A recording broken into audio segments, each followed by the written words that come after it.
All right, I got a lot of stuff for you today. Also, some people are stopping by. Michael Strahan is stopping by. He used to play football. He's got a TV show. He's a giant. Yeah. Got their last Super Bowl win was, I believe, his last season. So he got a ring with them. Yeah. With Eli. Yeah. Lisa Lampanelli's stopping by today. She got was her show last night or is it tonight? Oh, I don't know. I don't know. Supposed to be on the show here was last night, but she's promoting a book. Promoting her book. All right. So we'll talk to her a little bit. She's engaged. Yeah, that makes a lot of sense. Oh, the big ball guy popped the question. Oh, yeah. Yeah, that makes a lot of sense. What does she know, like 4 months? That's enough. That's enough. She knows. What, do you want to know somebody really well? What is the, what's the rush there? Sometimes getting to know somebody ruins it. Yeah, then you end up not getting married. So what fun is that? Okay, let's see. We sent out... Oh, geez, I got so many things to get to today. I don't even know where to begin. I was pretty busy yesterday. Kept myself busy. Yeah. Yeah. Because you're alone. I'm alone. Oh. Right. I left you a voicemail. Did you get my voicemail? No. I never got it. It was after 8, so maybe you didn't get it that late. Oh, I didn't check my messages this morning. I was wondering if you wanted to get dinner. Yeah? Like a guy's night out, maybe, because Beth is gone. Yeah, Fafa Fooey and I were sort of planning that. Maybe you'll join us. Get some guys together. All right. Yeah, except Fafa Booey and I figured out we're going to get together like maybe Monday and eat dinner at 5:30. Oh, really? Well, I could do that. Yeah. I can do dinner anytime. It's such a lame boys' night out. It's a boys' afternoon. Right. It's a boys' tea. Yeah, but all right. Yeah, we'll figure something out, right? Yeah, let me know. You got to do something. What's going on with your girlfriend? We're having a good time. Yeah. Yeah, she's cool. Yeah. And, it's funny. You reminded me of this. I have to tell you this because it's interesting. Are you like with her every night or are you... Not every night. But if you have boys' night out, are you supposed to be with her that night? No. No, it's Oh, not. it's like that. Okay. No, it's cool. She's casual. No, that's good. But she said to me, we were watching... it was 9/11, so they were showing clips of the 9/11 concert, and you were on there. Yeah. And she saw a picture of Beth and said how beautiful Beth was. Yeah. And and she says to me, she's 25 years old, so she goes, I can't believe Howard banged Anna Nicole Smith. What? Oh, I said, what? What are you talking about? He never banged Anna Nicole Smith. No, he just, that was all like in the papers. Howard Stern and Anna Nicole Smith. Oh, my God. Completely was under the impression that it was you. Ooh. You're kidding. Without question, thought it was you, the radio personality. Now, she was not a listener. And let me tell you something. I get tons of mail from people saying, you despicable motherfucker. Are you getting hate mail? I did for a while, not anymore. But for a while, it was like, how could you bang Anna Nicole Smith? And weren't you married? And oh, my God. She's younger. Did you go with it? I hope you went with it. No, That's another notch on my belt. I was so frazzled by it. I was like, what? You should have been like, yeah, he fucked her hard. Oh, yeah. Yeah. I watched it. Yeah, and then he killed her. Gave her drugs. And he fucking fucked her, killed her. So far. What's going on with that case? Is he on charges, Howard K. Stern? Yeah, he's, going through the court process. Yeah, that's right. It's taken a while. Yeah, well, they delay these things and delay these things. They're accusing him of killing her? They're accusing him of being a facilitator of the drugs. I see. Like maybe a manslaughter type of thing. I see. Yeah, I don't know. I don't buy that. Again, if the guy's name is on the prescription bottles, if, there are some allegations that he was feeding her the pill. Oh, really? Yeah, I don't know what I don't know. to think. I'm a big believer in personal responsibility. I don't care whose name's on the pill. Don't take them. And if you take them, it's your fucking problem. Yeah, but if you, again, the Michael Jackson thing. There's a fine line between when somebody is totally dependent on drugs and they don't know what to do anymore. And, the only way for them to get the drugs is through you. Yeah, you got a point on the Michael Jackson thing. I mean, that's pretty extreme when a doctor's giving you... anesthesia. Anesthesia. Go to sleep. That's insane. Like surgery every night. Yeah, that just can't be right. Yeah, maybe you're right. Responsible. Yeah, he can't even give himself that drug. Yeah, I can't see how that guy's not sort of implicated in this. But, I don't know. Anyway, yeah, I know what you mean. That's right. If a doctor is prescribing drugs to Anna Nicole Smith, at what point is he responsible? Because he knows what's going on. He's aware that they're taking 50 Percocet a day. Yeah, like he's, you know, got a laundry bag filled with pills. Right. Well, who knows? Yeah, I could see where she'd get confused, but, like, she should have known. I guess, I don't know. I mean, I have a montage of Howard K. Stern without the K stories. You know what I mean? Yeah. Like they dropped the K for a while. And that kind of sucked. Because he was just Howard Stern then. Yeah. And there's more breaking news tonight. This from Los Angeles, as Anna Nicole Smith's boyfriend, Howard Stern, is among 3 people now charged with giving her drugs before she died. 3 men have been charged with giving Anna Nicole Smith drugs before she died. One of them, former boyfriend Howard Stern. Howard Stern and 2 of Smith's doctors are... Yeah, you see. I can see where she'd think that, especially if you're like not a listener to the show and you're kind of just peripherally aware of me. Right, and she just heard that. peripherally aware of Howard K. Stern. You know? Right. I mean, and you're listening to the news and you're, Howard Stern. Howard Stern, that's the Howard Stern. Everyone's like, wow, he was really fucking her? Yeah, couldn't he do better? Yeah, and he's married already. Yeah. Isn't she fat? That's sort of what she was saying. I think she was giving you a compliment in the sense that you were slumming a little bit there. Right. Charged with conspiracy. Yeah, and it seems based on, what people know me, that I would certainly do that. Like, yeah, people would think, of course he was with Anna Nicole Smith. Maybe I should put a coffin in the studio and tell guests it's her. I'm grieving. To furnish drugs. Anna Nicole Smith's former lover, Howard Stern, and 2 doctors now face charges in connection with her death. We also have witnesses who say they saw Howard Stern disposing of evidence, methadone pills.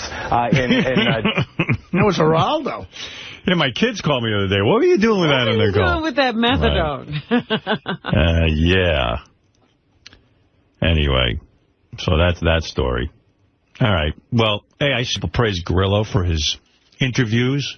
Grillo interviewed some people at it was a Jorge Posada charity event. Yeah. And he got Derek Jeter and Jorge Posada. Actually, Grillo went out to the Video Music Awards. I didn't play you these, did I? No. Let me play these for you real quick. This guy says, Grillo is surprisingly great in his interviews. I always thought he was just a douche. Douche. But he actually did well, the best in Stuttering John. So that was very nice. Douche. High praise. Did Grillo write that? You know what? I got to be honest with you. I thought that immediately. I really, truly did. Perfectly spelled. So it couldn't have been him. The grammar stood him. All right, here's Grillo out on the MTV Award red carpet trying to get interviews. Here he tries to get Tracy Morgan. Tracy, what's up, man? Yo, where do you watch music videos these days? Where do I watch music videos these days? Every channel, wherever it is at. What's your feeling regarding the death of Ted Kennedy? Sad loss. He was a great man. Whose panties do you think smell better, Britney Spears and Nelly Furtado's? Oh, come on, dude. That's a weird question, dude. Come on, man. Dirty Rock. Dirty Rock is doing well. Dirty Rock is doing what it is. Tina just won an Emmy. Yo, yeah, Tracy. You got to me about panties. Grillo, for some reason, was obsessed with that question. We write out a bunch of questions for him. But, that's the kind of question that you don't obsess on, but he was obsessed with that one. He asked every single celebrity the panty question. Really? He thought that was a highlight. By the way, Nelly Furtado is so attractive. Did she win? No, she was a presenter. Poll. She was a presenter. No. I meant the Grillo poll. Whose panties smell better? Oddly enough, not one person answered it. You'll see, he works that question in. When you see a celebrity, you get like 3 seconds, but for some reason, he was just obsessed with that panty question. Here's Joe Perry with Grillo. The great Joe Perry, of course, of Aerosmith. Joe, can I ask you a question, Joe? I'm good friends with Mia Tyler. I'm really good friends with Mia. Can I ask you a question? I guess that was no. He doesn't like friends of Mia. Yeah. What does he care? So yelling out. He's trying. No. He's trying. Here's a guy from a band called New Boys. Do you know New Boys? No, I don't. All right, here's New Boys with Grillo. Well, what's your feeling regarding the death of Ted Kennedy? I don't know who that is. I'm sorry. Oh. Is it time for Chris Brown to be forgiven?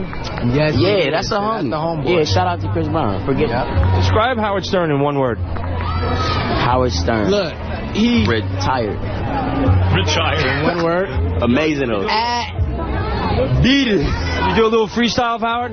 Look, because I'm doing it big. I rock skinnies like 5, and the ones who put it down is where the skinnies ride. I made it out alive, because this go hard jerks, no confusion, but I'm going to go hard for my jerks. Oh, yeah, rocked it. What's that? The New Boys. Thanks a lot, guys. What does that mean, jerks? It sounds like they're not digging me. The New Boys. I don't know if that had anything to do with you. Oh, okay. I hear jerk and my name in the same sentence. It doesn't sound like a fan. I don't think he even said your name. I think we brought that up, though. The kid didn't even know who Ted Kennedy was. I know. Jesus. Talk about love and not knowing. But, I don't know the New Boys. See? Yeah. I never heard of them. I don't think Ted Kennedy knew the New Boys either. Yeah, well, I don't know who they are, and they don't know who I am. Call it We're even. Speaking of Nelly Furtado, here she is with Steve Grillo. Nelly, please. I've been asking this question all night. You're the only person who can answer this. Whose panties smell better, yours or Britney Spears? That's a sticky question. That's a stinky question or a sticky question? Stinky. So. And whose voice was that? Nelly Furtado. She sounds like that? Yeah, I guess. What's the matter? You don't want to hear that voice? Oh, my. That was high-pitched whining. I think that was her. Here's Shakira, very big star, with Steve Grillo. Hi, have you ever shit your pants? Pardon? Have you ever shit your pants? Pardon? Pardon? Have you ever shit your pants? That was the shortest interview ever. Maybe he should start with a couple of questions so we could hear the person. Warm up, yeah. Send that over to the Radio Hall of Fame, that interview. Right. I would send it over, but it's boarded up. Send it to Joe Greg's. All right, let's see. Who's this? Pitbull with Grillo. I don't know who Pitbull is. Who's Pitbull, Gary? Is that a rap guy? Pitbull? All right, here's Pitbull with Grillo. Right? Now, who do they think's panties smell better, Britney Spears and Nelly Furtado? Panty, yo no sé cómo se dice, se huele más mejor de Britney Spears o Nelly Furtado. Thank you.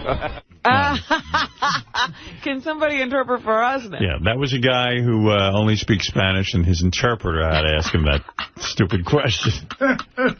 Anyway, there he is, Steve Grillo out there. I love that. He's working the red carpet. What can I tell you? Let's go to the Zit today. A little smaller. They had a big picture of it on the website. Well, it looked like a bullet wound by that point. It didn't even look like a zip. What are you eating? Devil dog. Boy, you love those. I am. I'm addicted to them, but I go in streaks, so You know what's funny? I was just in the vending machine room, and a guy was standing there looking at the vending machine before Artie came in, and he said, man, we're moving up in the world, devil dogs. I said, that's all Artie's influence. He goes, yeah, Artie knows what to pick. What do they charge for the devil dogs? It's the best deal ever, 75 cents. Boy, you love it. Look at it. You can't even stop eating during the show. No, that was just a little leftover. How many devil dogs do you eat so far? Time to get professional. This is my first one today. With root beer? No, the root beer was getting me too bloated. I got a Hawaiian punch. Oh, really? There's a difference. What's next after the devil dog? You got your next thing picked out. Probably another devil dog. Yeah. That's but what Howard, I've been doing. Can you imagine eating a devil dog with Hawaiian punch? That's a lot of sugar for me, but everyone says Artie's going to get diabetic. I don't think so. I think I'm worried because, like I said, my father was diabetic, and I have uncles who are diabetic. Yeah, but your mom's fine. What are you carrying on about he's not going to get diabetes? Of course he is. Nah. Not Artie. Why are you enabling him? Well, I love watching him eat this stuff. I wish I could eat like Artie Last summer, I went and I was fine. Everybody wrote me letters and said, guys, give Artie a break. Artie's Artie. Artie wants to eat devil dogs. Don't bum him out. I mean, they're right. They're absolutely 100% right. Leave the guy alone. It is a bit of a bummer. He's already got his George Flowers, so we should just let him go. Like, nothing more annoying than if you're a smoker and someone comes up, you're going to die if you smoke. Thanks for the warning. You're kidding me. I hadn't read the research. Like, I didn't know. Yeah, I didn't know. It does seem, though, that smokers don't know. You have to tell them. Artie knows what he's doing. It's addiction. It is a form of addiction. I'm waiting for when Artie gets diabetes, and he'll have a severe case, and everything will be amputated, except there'll be a giant head on the shelf. The only thing you'll see is Artie's head. We're going to start calling him Matt. Yeah, and it's just going to be so fun. I hope they amputate my head first. You might as well start with that. Get rid Artie, of that. we have bad news. We have to amputate your head. Good. But the rest of you we can keep alive. What are you calling that bad news for? Your head is rotting, Artie. We must take it off. Get the saw. No. Usually we have to cut off a foot or a hand, but we're just going to have to cut off your entire head. But we can save that zit. I'm going to start a full regiment in May. Yeah, of you'll be what? fine. Of dancing and singing? iPod exercising. Yeah? Well, jogging. Yeah. With the iPod. Yeah, you were doing good with the running.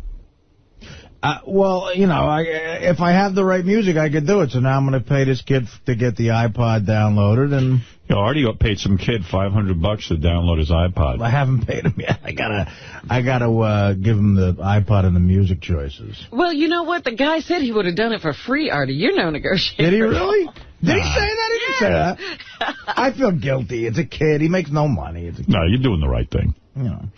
Just have him, man, we've got such an extensive music library here at Sirius. Just have him download the whole, like the channels you like. Well, that's what I'm asking him to do, basically. I just said, go into the computer and get everything we got and put it on the... What are your channels? You like classic rock? Yeah. The what Vault? do they call that one? The Vault? Yeah, stuff like that. Cuts? I do. I like that channel. Yeah, the Vault. Yeah, that's the one. Like I said, I went to a gig in Delaware with Florentine. We put that on. I didn't hear a bad song there or back. It was great. Really? It's cool. I mean, that's how often does that happen? I'll tell you how good it is. I had a kid in my car a couple of weeks ago, and she took off her iPod. She was like, what is that? I said, and I had the Pulse on or the Super Hits or whatever it is. And she said, what is that? I said, that's satellite. And she said, no commercials? And she took off her iPod headphones and just listened to the radio. There you go. King of all jazz. Just run through naked. God damn it, Christy, not again. I was such a fan of streaking. I used to streaking was so big in I guess it was the 70s. Yeah. Where, like, the Academy Awards would even be streaked. David Niven. Yeah. Big sporting events. That guy had a great joke when that guy streaked behind him. What did he say? Said something about his shortcomings or something. I can't remember exactly, but it was a funny joke. Streaking was like the bomb, and then it just stopped. And it was happening on every college campus. It was great. I did it in high school. I streaked one time, but I jumped out of the back of a truck to streak, and I tripped on the side of the truck and scraped up my private area on gravel road. You know who the last guy to streak was? Benji at the Playboy Mansion. He took all his clothes off, ran into the pool naked. It was the funniest goddamn thing ever. The problem now is doing it outside, you could get arrested for a sexual crime. Oh, really? Yeah, that's why it's so much harder. Are you allowed to streak in here? Yeah. We're not outside. Yeah. Right. I haven't said it's against the rules. In a lobby full of chicks? Will I get fired, though? I don't know. You might. I don't want to risk But would it be job. better just to walk through and not streak? But, I mean, that's the point. I mean, what happened? We're so politically correct. You can't streak anymore? I mean, how fun would it be if Richard streaked? Now we're debating whether he could be fired or charged with a crime. What if we light him on fire so he has to be naked? We'll burn his clothes off. Rip my clothes off. It's like all of a sudden, like you can't even streak. So don't streak then. No, I want to. No, I really want to. No, because then... You think it'll be a problem? I don't know. Look, ultimately, if you get fired, who gives a shit? G-string, there's definitely nothing wrong with that. But that's not streaking. It's funny to see some guy's gonads flapping in the breeze. Well, if he doesn't stop, I mean, if he just runs through. I don't think there's any rule against it here. Wear a mask, because they won't know who you are. Yeah, I'm officially withdrawing my request for you to streak, because now I'll be blamed. Wear a mask, and don't tell them where you're from. Well, can we make a call to Mel and see if it... Oh, yeah, Mel's going to ask permission. Yeah, he'll sign off on that. Yeah, Mel's excited for you to streak. Mel's all CEO. Yeah. You know, like I said, hey, Mel, let's go to Scores one day. And he was like, I can't be seen in Scores. I'm the CEO of a company. And I'm like, okay, dude, have a great life. Keep worrying. I love when you asked, what's his name, if he'd been to a strip club. The guy on Fox Hannity? News. Yeah, Hannity. Yeah. I still don't believe we got the truth out of him. I'll go on his radio show today and get the truth. Yeah, what is he so uptight about? I don't know. He went into an apoplectic fit. He's really playing up that religious right angle, you know? Right. Like he's a choir boy. He was laughing, though, like he had been... I don't buy it for a minute. Every guy's been to a strip club. I think we need to follow him around, actually. Yeah, Howard 100 News should follow around all these goody two-shoes and find out what they're up to. Bob, you're on the air. Go ahead in New York. Bob, go ahead, please. Hello? Yes. Oh, no, I'm sorry, man. I was on hold here. I just want to tell you the Marconi bit is phenomenal. Oh, good. Thank you. Yes, Marconi. Phenomenal. I almost went off the road, man. I drive to work every day listening to you. I got a lot of good bits. I should play them today. Howard, I'm sorry to interrupt you, man. One of the bits that are great is your Bernie Getz bit. Are you able to play that? No. I'm sure we could remake it. What is the Bernie Getz bit? I don't remember. Oh, when you're on a train and you shoot him, the guy yells, I don't feel my legs. It's phenomenal. Right. Yeah, that was a good bit. I don't know if that, I don't know if that's worth re-recording because Bernie Getz is so, that's such an old story, but... I mean, I've been with you guys since NBC, man. Phenomenal. When you guys were down in 30 Rock and you had that helmet on with the megaphone, it was unbelievable. Yeah, those were the days. Yeah, it was great. Still fighting wars. All right, thanks, Bob. All right. Hey, Howard, can I get in on that roast by any chance? Okay, hold on. Oh, thanks, man. We need a few people for the roast. Yeah.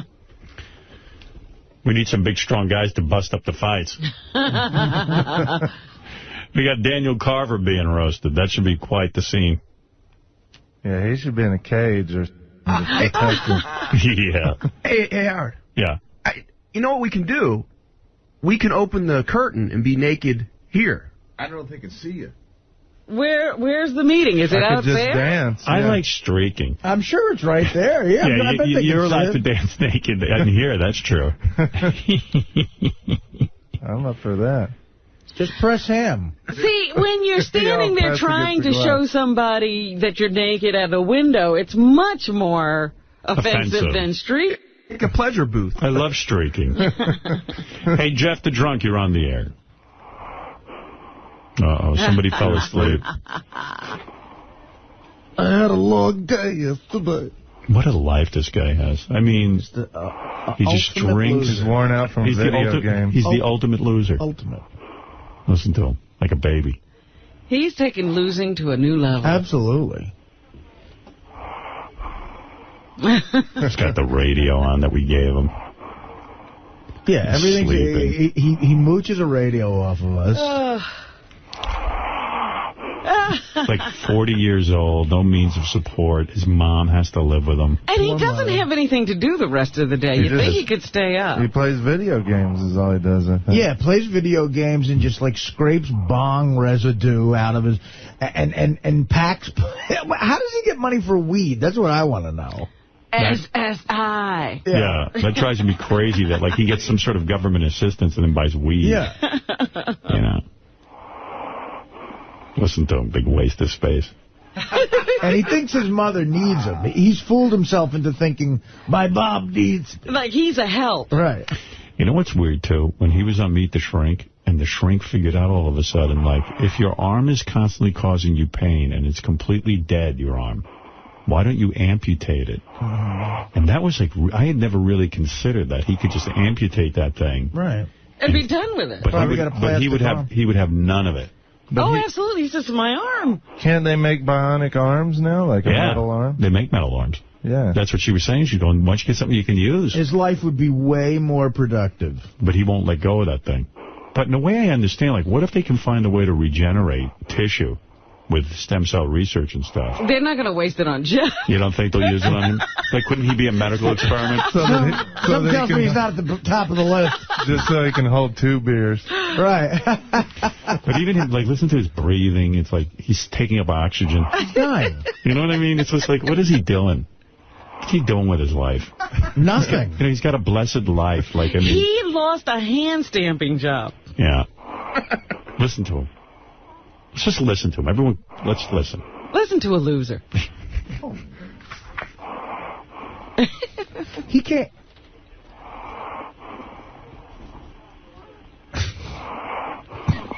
Sounds great. Sounds like what I want to be doing right now. Really? He came to one of my gigs in Albany a couple of years ago, and he's all drunk. He's sitting in the back ordering people around, and he calls me up and goes, Artie, come here, come here. I go, what? He goes, can I have $1,000? Wow. I swear to God, I go, Jeff, what makes you think I would give you $1,000? He goes, but I just did it. But even when he breathes, it's like it's like he's even grubby about taking the oxygen out of the room. Listen to him. You don't want him to have it. Yeah. It's like, how dare you? There's other people who need oxygen. Yeah, don't breathe so deeply. Don't use so much oxygen. He grabs whatever he can get. There's no end to his neediness.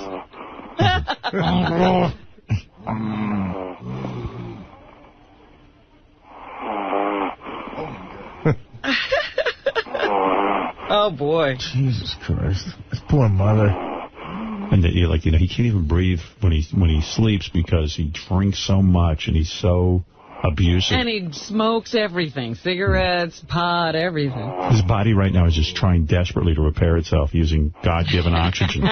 He probably passed out. His mother wakes up and says, maybe today's the day I can fit my head in the blender.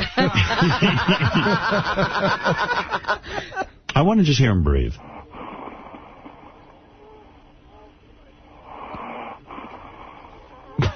Listen to the after noise, too.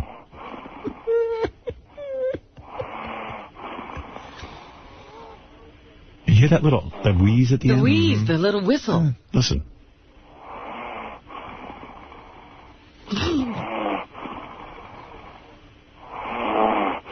Oh. Remember the time he told us he tried to get a job at Starbucks? Yeah, what happened? Hi, I'm Jeff. I'll be your barista. Would you like a caramel macchiato, frappuccino, mappuccino? And what was the problem? He couldn't make the drink because of his one arm? Yeah. And he thought they were discriminating against him. He's wasted and like a big sweaty mess, and he thinks they're discriminating. He's entitled to a job. He'll slosh you hardly have any macchiato left by the time he hands it. And have you seen the kids who work at Starbucks? I mean, they're really nice-looking kids. Yeah. They try to make it like a hip-looking young. Yeah. I mean, they're trying hard. Who's going to come in if Jeff is behind the counter? I'll be your barista for today. Never mind. No. I wonder how much he wets the bed. Oh, boy. How much he craps the bed. It's a blister. I depantsed him last time he was here. That blister on his ass is like 6 inches wide. Wow. I know. It's called a bed sore. Yeah. Here comes Gary with an update of something, of some kind, some bulletin. You just reminded me. Yeah. You know, one of our employees had an accident in the bed on Friday night with his girlfriend. He wet the bed, completely wet the bed. Who's that? Who's this? Will. Will peed the bed? Yeah, he got drunk. He just moved in with a girl. Wait, I just heard Jeff. Wait, I think he's Hello? Hi, you're on the air. What's up? Hey, what's going on, Jeff? How you doing? All right, what can we do for you? That was a great show last night. Well, thank you. Did you stay up and watch it? I sure did. Yeah. What are you doing today? You busy today? What's that? I said, are you busy today? You probably got something to do. Not really. No, nothing, huh? We don't want to keep you on the phone. Yeah, I don't want to keep you, so. Hey, I got a question for Jeff. Do you get up and open a paper and look through the want ads for a job? Oh, please. Gary, come on. Hey, Jeff, tell the story about when you tried to become a barista at Starbucks. I never tried that. Yes, you did. I thought you wanted to be a Starbucks worker. Didn't. Artie says you did. You called us once and said you applied for a job. No, you guys made a story up like that. Bullshit. Bullshit. How could we make that up? God. What did he say, Artie? This was like a few years ago. We were at the old place. You called up and you said you tried to get a job. We were bugging you about jobs. And you said, I tried to get a job once at Starbucks. They wouldn't take me. He was probably lying. What was your day yesterday, Jeff? What did you do? I brought my mother to therapy. Do you ever think it would just be simpler if you left the house and then she wouldn't need to go to therapy? Yeah. How the fuck would you get there? She wouldn't need it. Is this the part where Jeff is convinced his mom needs him? Right. Yeah, oh, that's right. And he drives? Yeah. I would so not get in a car with him. Of course not. With the one arm. And do you have one of those special Jeff? Hello? Is he upset He with got us? pissed off at us. How many DUIs have you had? You crossed the line with him. They got a steering wheel. What line? Who would know? They got With some other thing, he gets pissed. Yeah, he doesn't like his mom. They get the steering wheel with a knob on it so you can, roll it around with one arm. That's fun. I have one of those. Get him back on the phone. How dare he hang up on us? Yeah. He has some nerve. Will urinated in bed on Friday night with his girlfriend in the bed. What a... You know what he was doing? He was celebrating. Real loaded. He was celebrating because Syracuse, who wasn't supposed to make the tournament, got to the Big East tournament. I was going to say, how nuts did you go? I was watching that game Saturday night when McNamara hit that 1-3 that put them ahead. I said, Will must be going out of his mind. Yeah, he's such a fan. Did you go to Syracuse College? Oh, you did? Yeah, no, why would I like him otherwise? I don't know. No, yeah, so it wasn't good. See, Will's got a great conflict. Yeah. He's from Philly, which is all Villanova fans, but he went to Syracuse.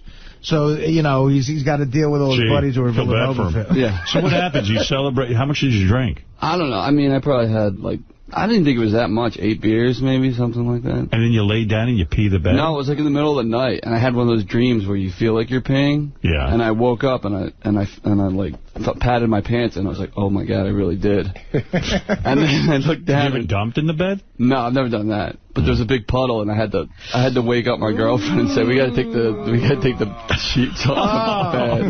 Oh God. Yeah, it didn't. Jeez, I can't even imagine doing that. I mean, I've never done that before. I was scared. I was like, oh, my God, I hope I don't have a problem or something. But I think this could start something big. Oh, my goodness. It was just beer piss, so it didn't really smell or anything. So. Oh, really? Oh, that's good. Yeah.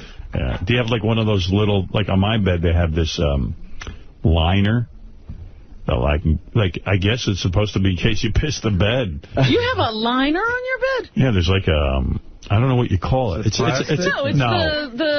cover that you put on, that protective thing? Yeah. Oh, okay. Everybody does that. Yeah. She wasn't that angry, though, because we're moving in a month, so her bed's out anyway, so she didn't really care. We're chucking it anyway. You pissed right through the whole bed. Pissed right. There was adult piss. Yeah, one of those liners on it, like you said, and right through that. Mattress pad, yeah. Too bad you woke up. It would have been nice to just get a good night's sleep without having to get up and pee. I wasn't even going to get up and change it, but it was so wet that I couldn't sleep. And you would have laid there? I was trying to, but it was too much. Yeah, when you're all dopey, you just try to... Exactly. Well, that was like that motel in the pig store where I shit the bed. It was that real cheap motel comforter, Right. And I woke up and it was like that horse scene in The Godfather.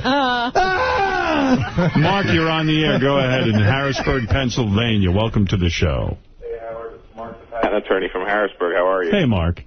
Hey, I was wondering if you noticed during the CSI Miami, right before Letterman came on last night, they had a teaser for the show, and they didn't make one mention of the fact that you were going to be on. Like they said that Carrie Underwood was going to be on. And well, again, we've commented on that this morning. It is unbelievable. They did not promote the show.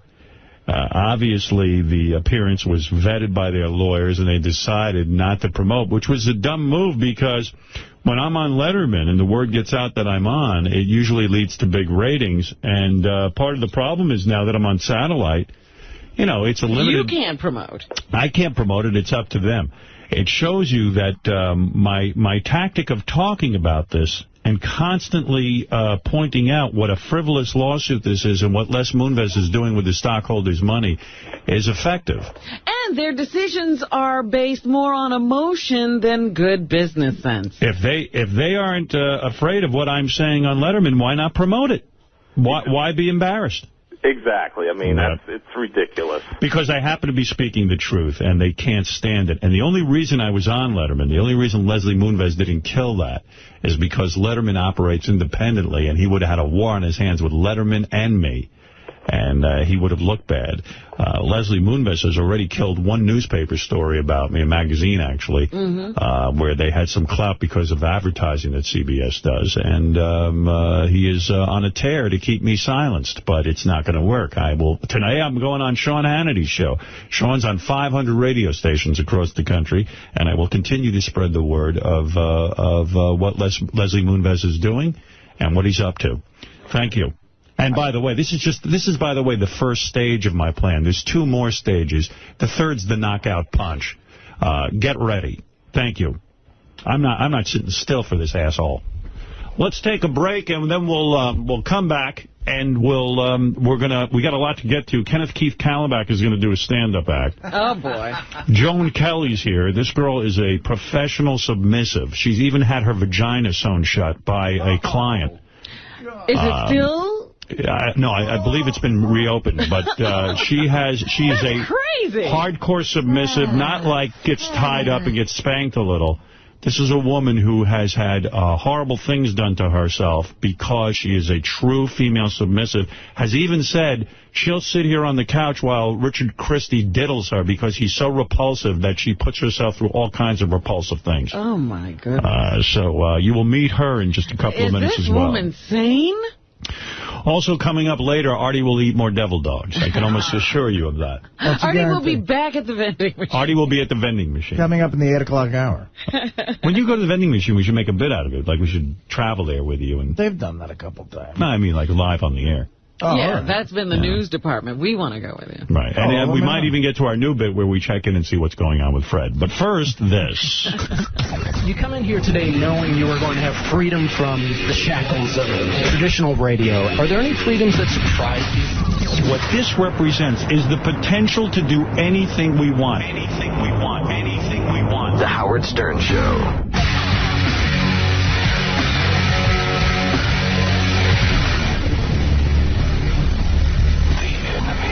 Is among us. The best thing you can do is tell a friend to join the revolution. Howard 100 and Howard 101. Want to be a disc jockey? Very much so. I've wanted to be a disc jockey since I was 7 years old. I thought you were an idiot. No, sir, I'm not an idiot. I would work very hard for this company if given the opportunity. You want to see me? You came late yesterday. You came late today. I don't need file. Fuck you. Good. Fuck you, you cunt! Fuck you 1,000%! Fuck you till your asshole is perfect. Don't be asshole! Let me make it. Okay, let's start tomorrow. You're listening to The Howard Stern Show. Corleone, Johnny's godfather. To the Italian people, that's a very religious statement. All right. We're not going to go through this. I think you're going to play a song there. I was just listening to that clip from my movie. It is the same crap over and over again. Just over and over and over again. That's unbelievable. Yeah, hey, Tom, what's happening, brother? Hey, how you doing? Is this Tom? No, this is Jerry. Okay, Jerry. My girl made Kenneth Keith cry at the last day on terrestrial. Hey, Kenneth Keith's coming on next, by the way. Tom, you're on the air.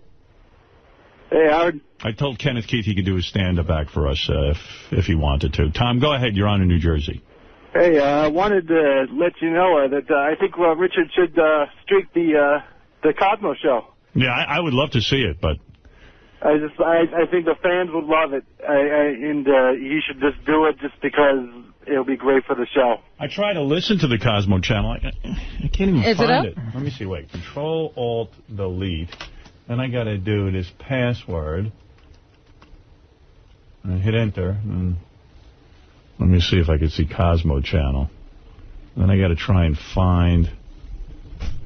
I don't know. This is going to be a whole booting up situation, I can see. Look, system error, Windows.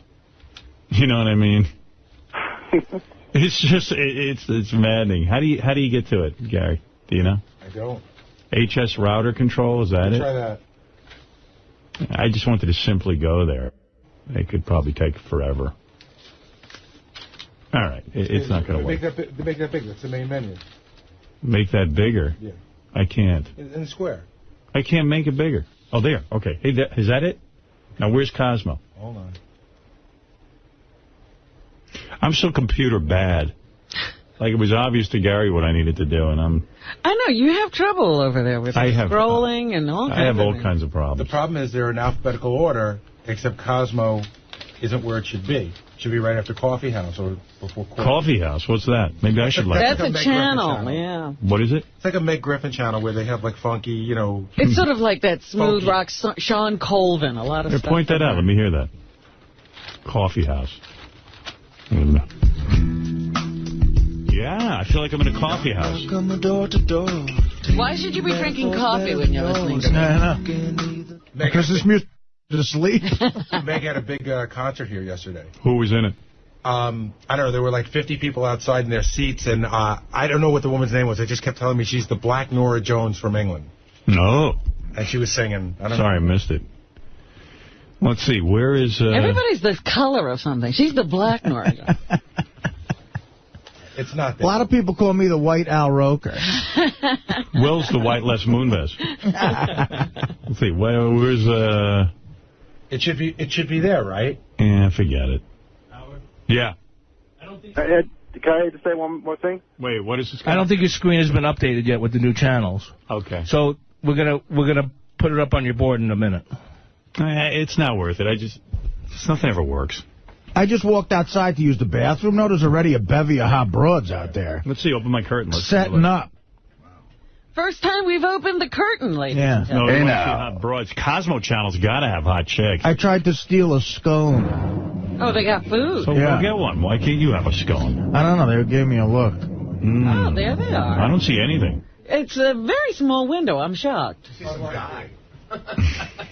They're waving. What? Hey, come on over. Just right here. You don't have to. She's coming in. That's a dude. I told her to come to the window, and she's coming in. Oh. Hey, come here, wave. Come say hello. Tell her the moon. Yeah, look, you got to see. There's just like all classy looking chicks walking. It's a dude. No, just tell her to come over here. That's a nice looking blonde. Yeah.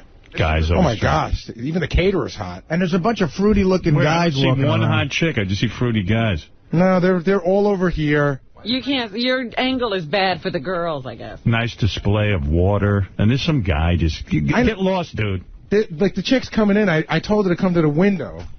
Oh, there's a hot chick. Hey, come on over. Come over and say hello. Come here. They're all hot. Come here. Just come here. There's right here. The bartender's hot. No, not you. You. It's very hard. Hey, how you doing, honey? Hey, how you doing? She's too old for me. Exactly. She's ancient. Yeah. She's too old for me. See, now we're getting a little attention. Yeah. Oh, my God. The girl that just came to the steps is beautiful. Let's see. Oh, she works here. Hey, come here. There's one. Oh, there's one. Hey, now. Who's that chick? Oh, we got the wireless out there. Hey, come here. Stand over here. This girl works here. She's cute. There you go. Hey, who are you? Hi. Come sit here. Talk to Howard. Let's see your ass. What are you doing here? Hello? What do you do here? Myself. What do you do here? Hello? You hear Howard? I can't hear him. Hey, what do you do here? Can't hear us. The headphones aren't working. Okay, no, I got it. What do you do here? Hi, Howard. Hi. I'm the new night show on Cosmo Radio. Yeah, you're pretty hot. What's that show called? It's called Go to Bed with Cosmo. Ah. You know what she did here last week? I'm Mark Hellman's assistant currently. She's the assistant to, like, the chief engineer. It's really weird how here at Satellite, they just give shows to anybody who works here. Right. Yeah. Well, you know who was up for the morning show? Who? Seriously, I don't think it happened. The receptionist. Yeah, Nicole. It's unbelievable. I thought I had heard she was trying out for a job. I've actually done stuff on the air. It's not a total crapshoot. Yeah, but bullshit. What have you done? I've been on Maxim, and I've been on Shade 45, and I've done news and all kinds of stuff. Have you ever been in commercial radio where you actually carried a show and got ratings? No. I'm not like you, Howard. No. It's okay. You got a killer body. Thanks. Yeah. What do you talk about on Cosmo? Sex? Sex and dating and relationships. What do you know about sex? I know a lot about sex. Why are you a sex expert? I'm not a sex expert. We have experts to come on and talk with us, and so have you ever been to an orgy? No. Have you ever double-teamed a guy? No. Will you be going out to try out these things? Possibly. Have you ever gotten on with a girl? You know. Yeah, we're kind of PG over in Cosmo Land. Oh, yeah? So, yeah. I think she used to model. She told me at the Christmas party she used to be a model. Yeah, I did. No, you didn't. You're not hot enough to model. I can tell. Where'd you model? Here in New York. No, you didn't. Okay. Who'd you model for? B1G. What's B1G? It's an agency. What campaign? What campaign were you in? I did Shiseido. What's Shiseido? It's a makeup line. I don't believe you. We'll bring in a magazine ad with you in it. Okay. You were really a model. I wouldn't make that up. Seriously, I was signed. I would not make that up. You want to come in here and get in a bathing suit? Not right now. I can't. I've got other things to do. We'll promote your show. Come back tomorrow. We'll promote your show at night. Yeah. I have a co-host, so Patrick. Oh, we don't care about him. You don't care about him? Yeah. When you were a model, were you a hand model? Yes, Howard. No, actually, I was a foot model. No, did they use your whole body and face in the ad? Yes. And it was only one ad you got, or you did many ads? No, I did a couple different things. You did? I did runway and stuff. I did live stuff more than print. Yeah. Hey, man, you are hot. You don't have to be as pretty to do runway. Really? Come on in. I'll tell you about when I played shooting guard for the Pistons. Thanks, Artie. Hey, who's that blonde behind you walking around in a little dress? Man, it's just a whole room of hot chicks. There's like a hot... Hey, who's that chick over there right to... Serena? Yeah, bring Serena over. Serena's running the channel. She also works here. She's my boss. This is my PD. Oh, man. Hey, bring me a scone. Serena's cute. Howard wants to go work for the Cosmo channel. Hey, nice belly shirt. Cute. Hey, you're cute. Are you listening to the show? Yeah, we're listening to you. Thanks, Howard. How are you running the Cosmo channel? What is your credential? I am the program director of Cosmo Radio. I've been at Sirius for 7 years. Doing what?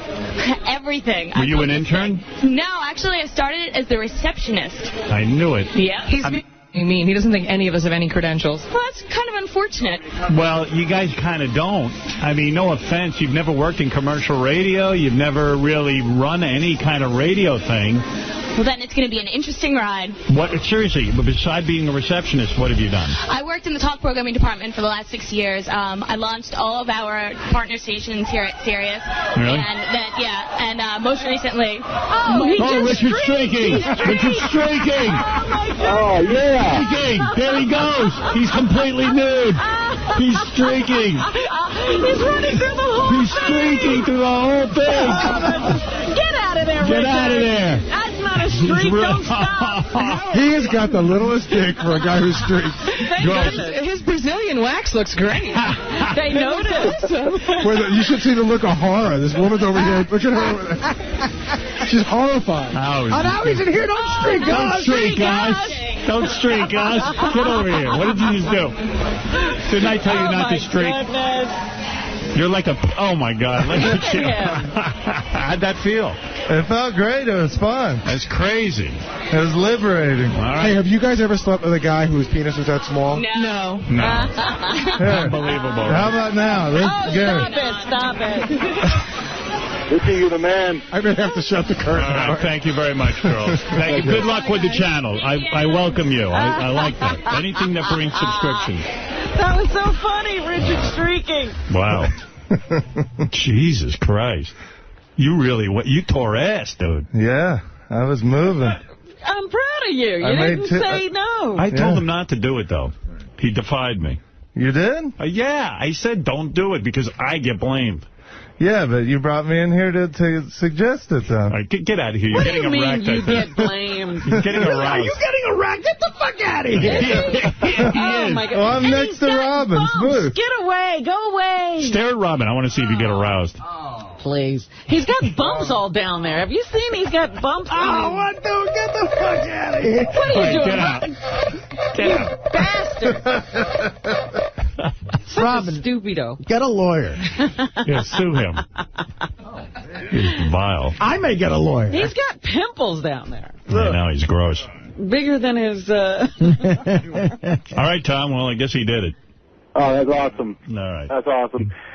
All right, I'll talk to you later. Later. Bye. Richard streaked. Boy, there's a lot of good-looking girls out there. Yeah. Wow. Yeah, you know. Is there going to be music on that channel or is it talk? I don't know. I know they were, the morning show was bragging about how Nick Lachey is going to be around today, how cute he is. He was on Maxim. Router B has the Cosmo channel. Oh, they should launch a channel called X-Receptionist. That's what it sounds the like. X-Receptionist channel. We'll literally throw an enormous party with, like, celebrities and everything. Yeah, it's like my Super Sweet 16 for a lip gloss. Yeah, it really is. It's so funny. It's like living in an alternate universe. It's like, the launch of a new concealer is the most important thing. I think you got to be a chick to dig this. I think so. A young chick. Andrea, you want to tell us a little bit about Ted Gibson? Yeah, we love Ted Gibson at Cosmo. He is a main master. He is in charge of Angelina Jolie's gorgeous hair. Oh, I love her hair. I know. Oh, we my all goodness. love her. Everything. Yeah. Oh, my God. So recently he launched a new kind of shampoo and conditioner line that's just awesome. And he had all the beauty editors at his salon. And he was gossiping to us. Yeah, we got, to have breakfast with him and get our This should be called the Anti-Artie channel. Yeah, Artie will never listen to it. But it's for chicks, man. It's cool. I mean, it's for chicks. Talking about shampoo. Artie's sitting there with, like, total disgust on his face. Yeah, he's now thinking about going gay. Anybody care that Jeff the Drunk is mad at us for making fun of him? Fuck him. What else you want, Jeff? Hello? What the fuck? What was the question? Ask it right away. Yeah, what was it that pissed you off? The question is, do you really think that your mother needs you? Yeah. So what are you so mad about? Just answer the question. Well, what the fuck are you guys picking on me for? I think Howard was saying, do you think your mother would need therapy if you weren't in her life? There's something really funny going on outside. What? Sal just stole Richard's clothes, so he can't put his clothes on. He's walking around nude. He's just naked. Is there a camera on that? I was wondering how Sal was going to inject himself into the Richard streaking. Yeah. But Yeah. Wow. I think anybody streaked since the 70s. I struck. You struck. Exactly. You certainly have. struck.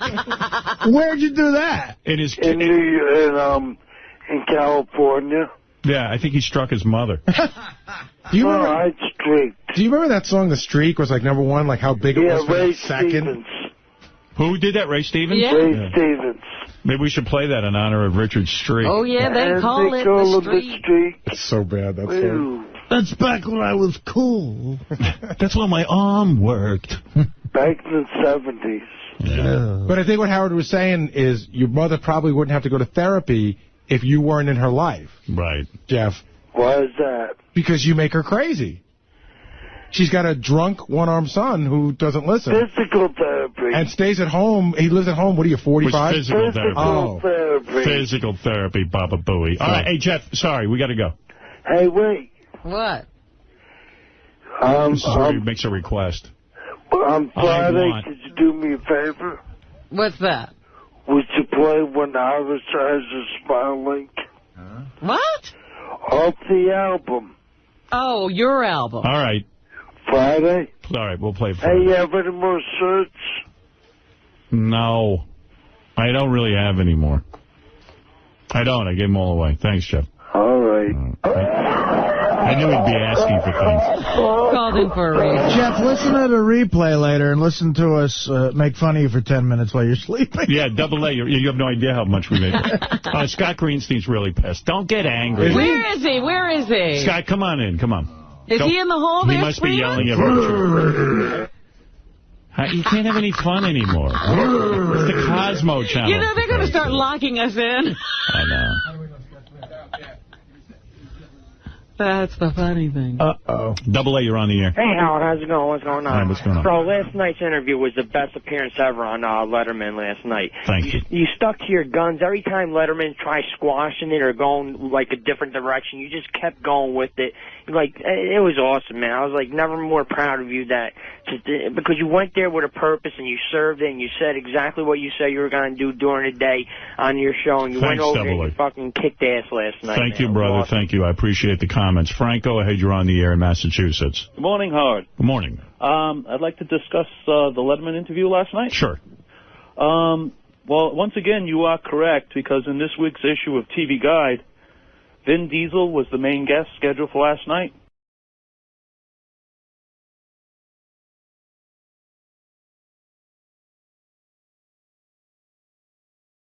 You don't like cover versions, but then you said one day you were listening to somebody who did a cover album, and you said, you know what, I want to do that too. Yeah, I was listening to Nina Simone. She did My Way by Frank Sinatra. And this song, this was the first song I heard off your album was Creep. Mm-hmm. And I love how you do it. Oh, thank you. I want you to sing this song to me. Okay. Creep. I thought it was written about me. You did? Yeah, I did, for a while. I can't wait to hear you guys do it. The wonderful Macy Gray. Here she is from her album cover.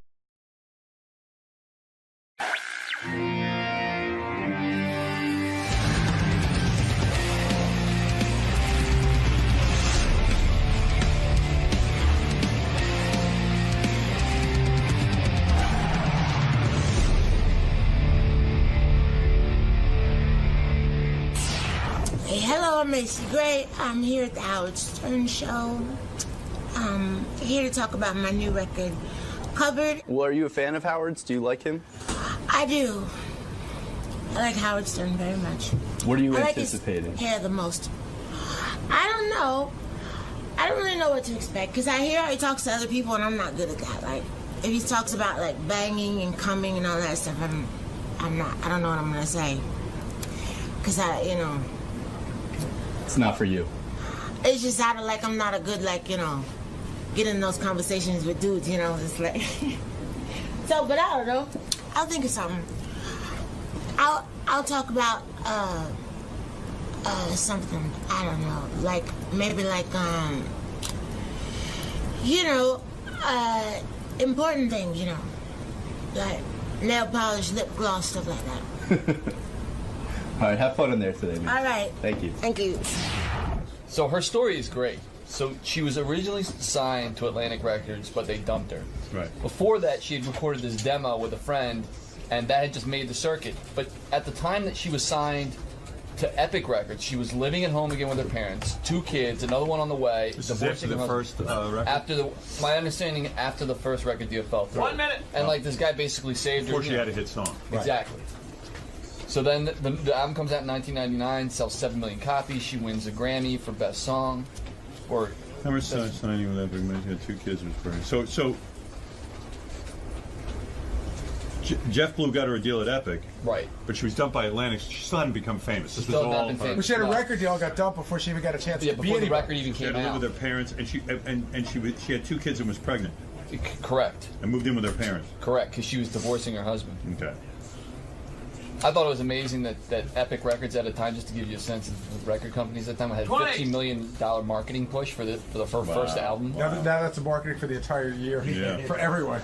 There's some lyrics there where she's talking about, her sex stuff, which you may want to talk about. 10! She seems very laid back, Howard. It's kind of funny that, she won a Grammy in 2000. 3 years before that, she was a Grammy escort, meaning she was taking talent to their seats. Wow. You got Hey, Macy. Hi. Good to see you. You too. I forget exactly how I got your new album, but someone put it in my hands and I was home. I was listening to it. I loved it. And I know. I was going to ask you how you got it. Somebody sent it over to me, or somebody said, hey, you should listen to Macy Gray's new album. It's coming out in a few weeks and you should hear it. And I said, okay. And I just threw it in there and it was just like, wow, good, because I love cover versions as long as they're different and somebody, you've got such an unusual voice that it's a good album. Thank you very much. Yeah, how'd Letterman go? It went great. You did he didn't interview you, he just did the musical thing, right? Yeah, we just did music. I didn't get couch time. No couch time. Does that upset you? I feel you should have had couch time. No, someone told me that everyone's afraid I'm going to say something, that I shouldn't say on television. I'm hoping you do. I know, right? You're an interesting woman, Oh, thank you. I think. I mean, I know a little bit about your life. Where did you grow up? Canton, Ohio. And when you were in Canton, Ohio, it's weird. Your parents sent you off to a white boarding school, right? Yeah, I think all boarding schools are white, though. Right? I mean, have you ever heard of a black boarding school? Yeah, boarding school is called, Juvie. That's Juvie. That's right. That's so bad. Yeah. Well, you grew up in Ohio. Yes. And you have such an unusual speaking voice and, of course, a singing voice. Was it embarrassing to you growing up to speak in public and to other people because you sounded different? Oh, yeah, when I was younger, because, every time I would talk, everybody would start laughing, and everybody had an imitation of me, And would the teachers say, hey, shut up? Because she's trying to talk, would they defend you? And no. They would not. Yeah, isn't that funny? No, not at all. Here it is, National Teachers Week. We can't find one that defended you. Not a good teacher. Not one. They still do, but I got over it, Is it hard for you to be up this early in the morning as a musician? Absolutely. Yeah, musicians go to bed late. I think it's hard for everybody to get up. What time do you start the show? 6 in the morning. It's awful. Really? Last night I chugged a few Ambien because I just couldn't get to sleep. So what time do you have to get up? 4. 4? Yeah, it's probably when you go to bed. Mm-hmm. Yeah. In general. But look, you got to do promotion. What are you going to do? You know I know. Yeah. It is a job. It is a job, my dear. I know. Yeah, it's a good job. It's good to get up. Do you like being a singer? I do. I love singing. So if you were uncomfortable with your voice and people... when did you realize you could sing? At what point in your life did you realize you could sing? In college, all my friends were, musicians. I hung out with all the music students. And where did you go to college? USC. And why did your parents ship you off to boarding school? Were you bad? No, my mom's a teacher, so she was all about education. She wanted me to go to the best schools and stuff like that. Was the public school near you crappy? Yes. But on some level, most people want their children to live with them. They enjoy them. Your mother and father seemed like they wanted to ship you off. No, honestly, she wanted me to get the whole better education and all that. She was really, really big on school. My whole life has been education. Trust me, yeah. School. You're well-read. Well-read. Yeah. Were you rich growing up? No. My mom's a teacher. My father worked at a steel mill, and he owned a barbershop. So when you announced to your father, who has a barbershop and worked at a steel mill, hardworking man, that, I'm going to be in show business, did they smack you around a bit and try to drown you? I mean, you know what I mean? Water torture you? I mean, I'm sure that was a huge disappointment to your parents, and they probably thought you'd never make it, right? Yeah, no, they didn't think. They actually laughed. They were like... They laughed. They're like, you can't sing. You don't even talk that much. Right. And did you take out a guitar or something and start playing for them and saying, listen to me sing. I'm like a bird. Did you try to prove to them that you were worthwhile? Yeah, I would play my demos and stuff, but they were like, they're fans of like Tina Turner and James Brown and Gladys Knight. So my little demos didn't quite live up at the time. Yeah, someone once said that you are disappointed because a lot of your audience is white. You never said that? Absolutely not. Well, I'm making it up, but you tell me if it's true or false. Okay. A lot of you have a very big white following, and you would like to have a black following. You would like more of a black following. Is that correct? I've never said that. I'm not saying you said it. I'm saying it. Oh, you're saying it. Yeah, but I'm making it like you said it. Would you like more of a black following? No, I have a huge black following. I have all Doesn't kinds of matter to followings. you. I've never really thought about it like that. I mean, my concerts are generally mostly white fans. Right. But I think I'm just so used to it. I've honestly never really thought about it like that. Because the reason I ask is because when you went to boarding school, like you said, most boarding schools aren't black. Were you the one black kid at the white boarding school? Yeah, there was 44 of us in the whole school. How many students in the whole school? 468. And don't you think that's a tough thing on a kid to be at an all-white school when you're the one black face? Come on, it's got to be difficult. No, I think mostly you just when you grow up, you have different, it kind of messes with your head as far as where you sit in the world, right. As far as your stature and. Because everything represented to you is white. All the teachers are white, and most of the kids are wealthy. You know what I mean? I mean, imagine going to school and to see faces that look like mine. You'd throw up. They did look like yours. They did, right? Yeah. You're probably like, ugh. No, but I mean, it's just part of life, you know. It's not. So when you got to socialize with black people after going to an all-white school, and then you go to USC, I mean, did you feel like a fish out of water? Where, at USC? Yeah.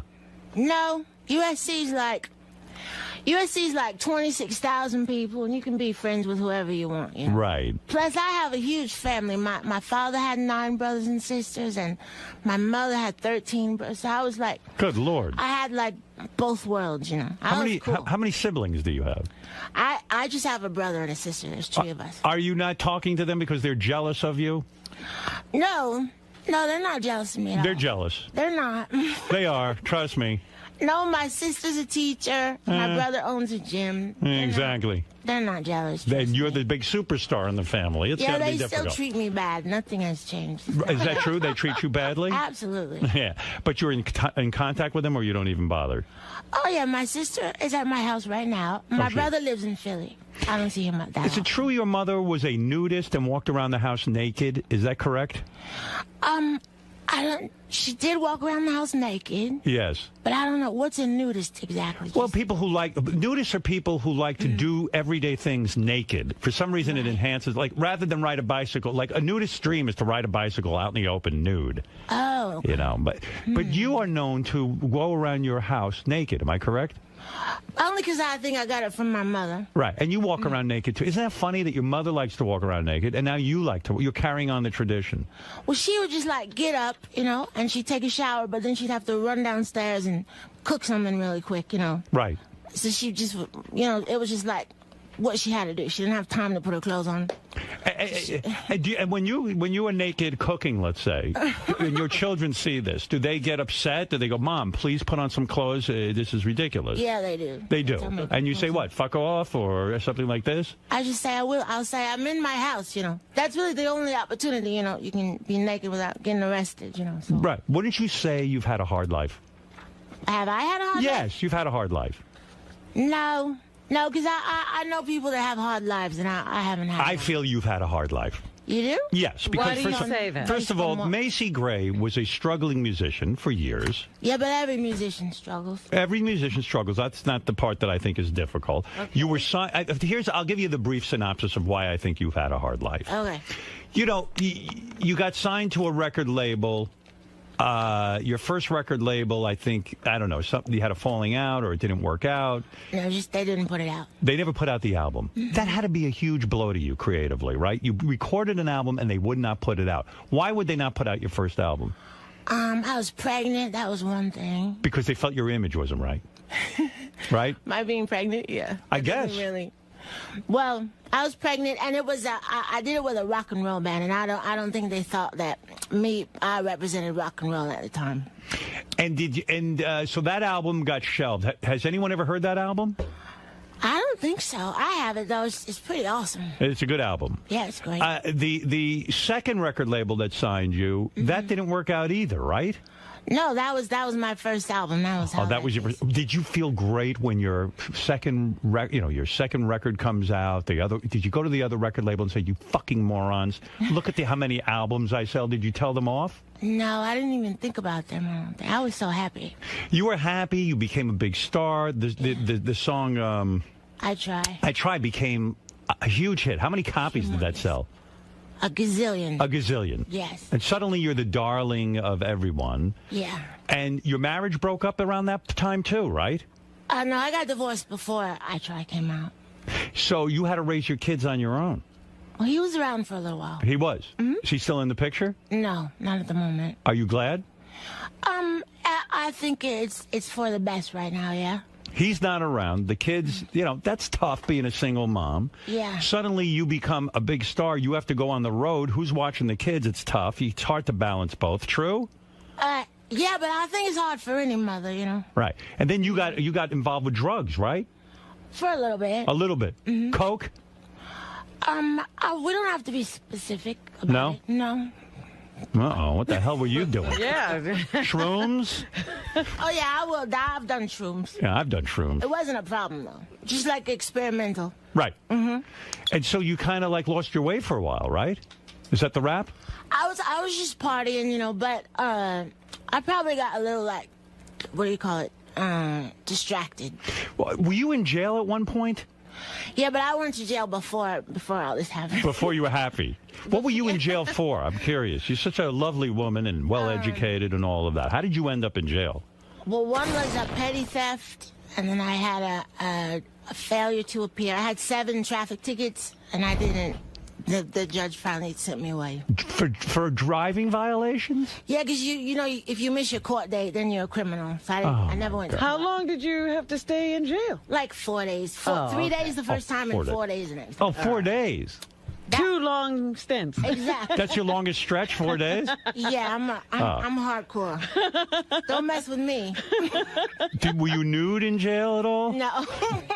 Absolutely not. Those girls scared the living crap out of me. When you tell them that your crime is speeding tickets. Yeah, I did. That's why I didn't say nothing. No, yeah, right. Yeah, you keep your mouth. Yeah.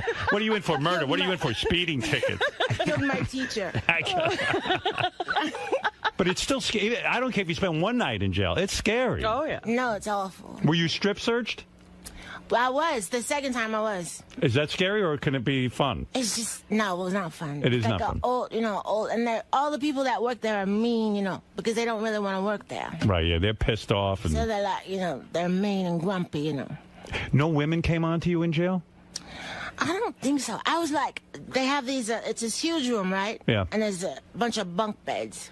Right. So I made friends with the girl in my top of bunk. And I just kind of hung out with her. I was afraid. I went to lunch one time, and this girl asked for my sandwich. So Here. And I gave it to her, and I never went back. So I didn't eat for like 4 days. So you were bullied in prison. I just stayed in my bed. I just stayed in my little corner. I think if I went to prison, I would never eat again because everyone would just take my food. Who am I going to fight? I can't beat up anyone. At some point, you know, you would have had to fight if you had stayed in longer than 4 days, or else you wouldn't have eaten. I know. You know, that's scary. Have you ever had a fight? Like when I, with my brother and sister and my cousins and stuff. Yeah. I never had like a proper fight. Yeah, it's very scary. You know, this interests me. Tell me if this is true about you. At one point, you got mad at Mariah Carey and you threatened to beat her up or something? No, that was a misunderstanding. What happened there? Tell me. I love that kind of stuff. You do? Yeah, I do. I love when artists fight. Oh, see, we weren't fighting. What? Okay, do you remember? I forget the song. She had this video, and she kind of plays two sides of herself. Yes. Remember that one? Yes, I do. In the movie theater? Yes. So this reporter asked me, he goes, if you could fight any celebrity, who would you fight? So I said, I'd fight Mariah Carey. That way she wouldn't have to fight herself. Because in the video, So then it got, all twisted around. But that's a funny line. I know. I thought I was being clever, and it turns out, Yeah. Do you tweet yourself, or do you have a social media director who tweets for you? No, I tweet most of them, but there's my label tweets sometimes. I see, yeah. Because when I saw you tweeting that you were nervous to come in here, I was like, I'm going to write her back and say, please don't be nervous. I know. That was so sweet of you. Oh, thank you. I'm a sweet guy. People don't realize I know. No one told me you were nice. What's your story with men? What are you into men, women? What's your story? I heard you go both ways. You've hinted in articles that you've had sex with women and men. So you're open to everything, right? It depends on the occasion. No kidding. On the person. Yeah. I love that. More people to choose from. Exactly. You're very open as an artist, aren't you? Well, I think once you put yourself out there, then, you may as well. Do you think you had such a bad experience with men, like vis-a-vis your marriage, that you just said, that's it, I'm going to women. I'm going to be with a woman now because they're more sensitive? Oh, no, I'm not a man hater at all. You're not? No, I love... Who you with now? You with a man or a woman, or are you alone? Who you with? I do, but it's very, sporadic, because we don't live in the same place, and we're both busy, and it's kind of lame, This is a guy? Yeah. So you have a boyfriend? No, I wouldn't call it that, because we never see each other. Guy bangs you when he sees you? Probably. Yeah, probably. Yeah. Well, she's hoping if she ever sees it. Are you lonely? No. I mean, you're a very nice-looking woman. You need a man. Thank you. I like being in love. I'm not in love at the moment. I wouldn't call myself lonely, though. I'm pretty... When's the first time you experimented with a woman? Oh, that was... But that boarding school, I bet. No. I picture like an all-girls boarding school. No, it was boys. It was boys, too? Mm-hmm. It was co-ed. It was very... When was the first time you were with a woman? I'm trying to remember. That long ago? No, it was later. I didn't really like... When you were famous. You're at a party, some chick comes on to you. Yeah. It was probably alcohol-induced. Alcohol-induced. Absolutely. And she says, Macy, I love your music, blah, blah, blah. No, I think it was just like two drunk girls, you know. Was she super hot? No guy there. Yeah. No kidding. Oh, let me think about that. What were you wearing that night? Do you remember? Dress or just pants? Well, I wasn't wearing anything if we were going out. No, I mean, where were you at a party you met her? Oh, no. You know what? It's probably not good if I say who she is. Sure it is. No one cares. I know. She will, though. It's a famous chick, right? Sorta. Oh. But, you know. Wait a second. Let me loosen my pants. My mom is going to hear this. Your mom doesn't care. She knows you're an artist. She's running around the house naked. Yeah. Who's she to comment? You're going to get me in trouble. Was it Mariah Carey? No. Fellow singer? You're going to get me in trouble. No. Are you crazy? Yes, that's going to get all twisted around. Is this woman Secretary of State of the United States? This one? The president? The woman that you were with, was she the Secretary of State of the United States? Absolutely not. Was it Pam Anderson? No. It was not? Was a fellow singer, right? No, she's an actress. Oh, this is hot. I know. It was hot. Who was it? Vivica A. Fox? No. No? Halle Berry? Halle Berry? No. Are you guys really going to try to guess? I'm going to mention every girl in showbiz. I can't tell you. Oh, I can't imagine what you met her and you're kind of vibing? Yeah, I think we were just drunk and it was just one of those things. Was it Gabourey Sidibe? No, it wasn't her. I'm trying to... Who is that? Gabourey? She was precious. Oh! Why do you laugh? She's like 4 then. Isn't she like 19? Yeah, she's too young for you. Yeah, absolutely. I can't imagine what went on that night. You were at a party? Yeah. Oh, well, Hollywood party. And you have fabulous friends, right? Because you're famous. Yeah. Not because I'm famous, but yes. Yeah, because I'm fabulous.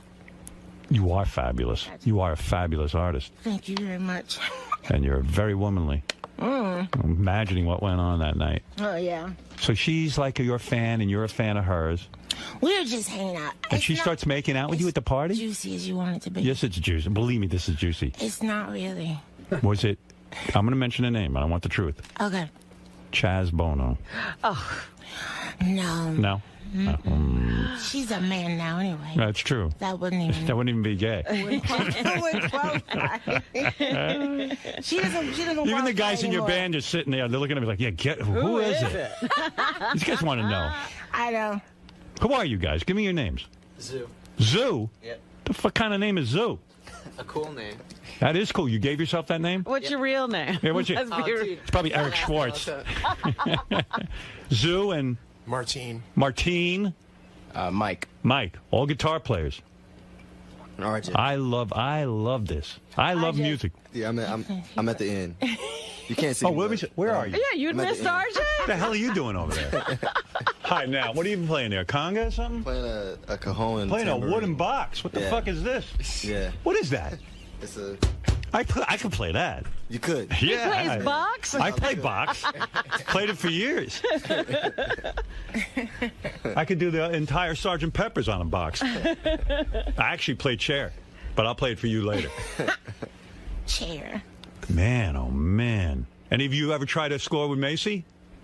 She's worth $34 million. What's wrong with you guys? You want to be struck? That's right.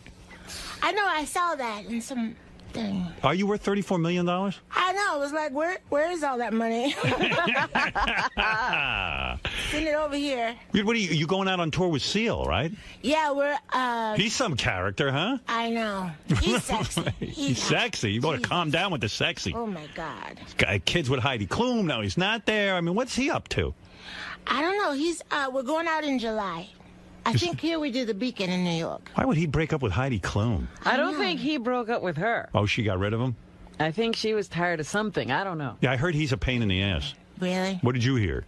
I don't know. When I see him, he's always nice to me. He's nice? When you go on tour with a guy, you don't really actually get that close to him. He does his thing, you do your thing, and then you go your separate ways, right? It depends. So a couple tours I've been on and we all hang out. Then a couple tours are like, you know, really separate. But not because of me.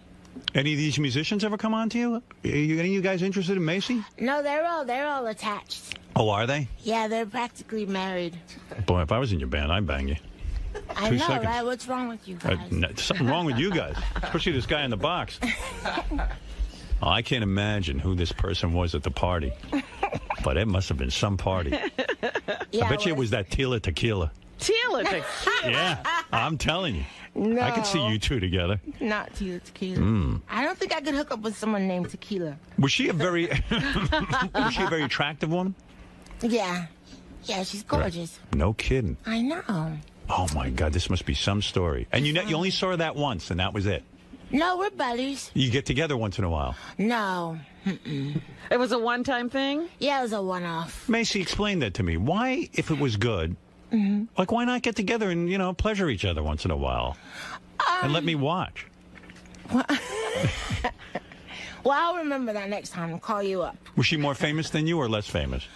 I don't know. I don't even know the scale of that anymore. Man, you are some chick. It's so all over the place. But if you said the name, we would recognize it. Yeah. Okay. Does she follow you on Twitter? I don't know. Because what I'm going to do is I'm going to look at all your followers, and then I'm going to narrow it down. Oh, I'm going to find out. Don't worry. I don't know if she follows. I got a full detail on you. I don't think she Twitters. She doesn't Twitter? I don't think so. Oh, she sounds hot. She's not a Twitter type. If she's only hot chicks don't Twitter, right? You know what I mean? Like all of a sudden they're like, hey, I don't have to Twitter. Yeah. I'm too hot to Twitter. Too hot. I like it. I know some really beautiful people that Twitter. I know. I'm just kidding. You, of course. Is she in a TV show? No, she does movies mostly, but I think she's done a couple TVs. Yeah. You guys, I can't tell you. Jesus. It's Angelina Jolie. No. Right, guys? Do you guys know? No. Why'd you choose these guys as musicians? How did you hook up with these guys? Oh, they're really great musicians. Really, I'm not just saying that because they're here. Oh, I bet they are. No, they're really, really awesome. You miss Letterman? This guy over here looks like he's going to throw a hatchet at me. What are you so unhappy about? You play guitar. It's fantastic. I know. Yeah. I know. I'm so lucky. You're not kidding. Guitar for a living. What do you play? You play piano, right? Yeah, I play a little piano, a little guitar, and I play a little bit of drums. Did you took piano lessons as a kid, right? Yes. Yeah. And you hated it? Hated it. Painful. Hey, but I learned about music, you know. My piano teacher killed himself. Really? Yeah. Why? I was so grateful. I hated piano lessons. How long did you take them for? 5 years. And the guy hung himself. I was like, oh, thank you. Why did he wait? Why did he wait? I would say, couldn't you have hung yourself the first month? He tortured me for 5 years. Nice guy and everything, but he hated me and I didn't like him because he hated me because I didn't practice. My mother used to hide in her bedroom and she had to come down and she'd say to me, I have to come downstairs and pay him and it's terribly embarrassing. He tells me you don't practice. And then one day he didn't show up. I go, no piano lessons? She goes, yeah, he hung himself. I said, oh, that's terrible. Oh, my God. You know what I'm saying? You didn't go back? You didn't get another teacher? Hell no. No, that was my out. I wanted to follow that. Yeah. What, so another guy could hang himself? I was convinced it was because of me. Oh, that sucks. I dig that whole hat thing you're doing. How old were you? Well, I was a kid. I don't know. Everything was a nightmare when I was a kid. I was the opposite of you. I was the one white kid in an all-black neighborhood. You were? Yeah. No. Yeah. Oh, yeah. What neighborhood? Roosevelt, Long Island. Look it up. Really? Yeah. So how was that for you? Oh, it was great. It was a real party. Everyone accepted me. Black people love me. You have no idea. Do you wish you had more of a black following? You know, I for a while I had a really big black following when I had my Channel 9 television show. Yeah. And black people, I don't know whether they didn't have cable or whatever, but they watched that Channel 9 show, and everywhere I went, black people were like, they love me. So I think I do have a big black following. I think so. Yeah. Black people love me. Absolutely. Yeah. I mean, all people love me. Who doesn't? All right. So, the album of covers, you don't like cover versions, but then you said one day you were listening to somebody who did a cover album, and you said, you know what, I want to do that too. Screw it. Yeah, I was listening to Nina Simone. She did My Way by Frank Sinatra. And this song, this was the first song I heard off your album was Creep. Mm-hmm. And I love how you do it. Oh, thank you.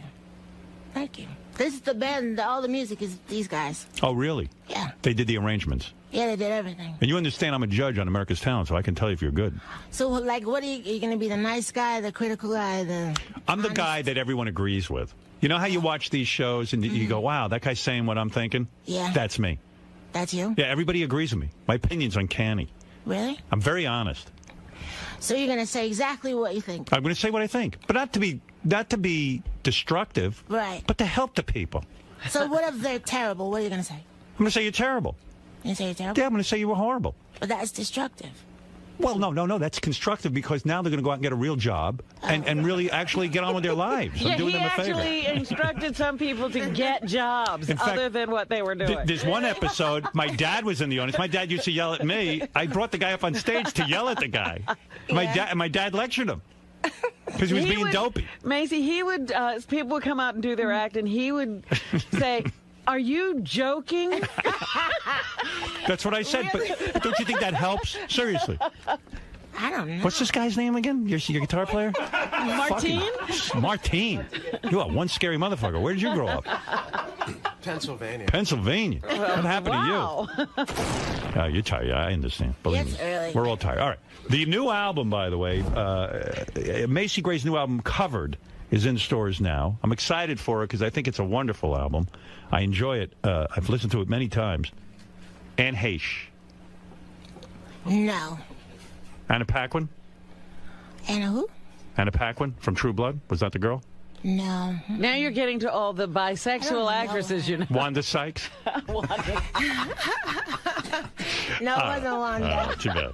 It was a while ago. We're going way back here. Full make out and everything. Naked.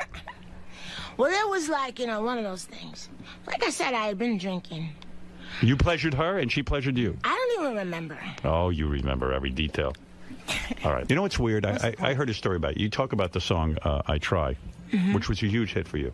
Huge. You were living, I guess, with the guy who was your husband, and when you wrote that song, you walked in. This is what I heard. You walked in to play it for them. You were excited. You wrote a song. Yeah. And he was watching, like, football on TV or basketball or something. He's watching the Knicks. The Knicks. Yeah. And you walk and go, hey, I wrote this great song. You start playing for him. He's like, yeah, good. Because he wants to hear the game.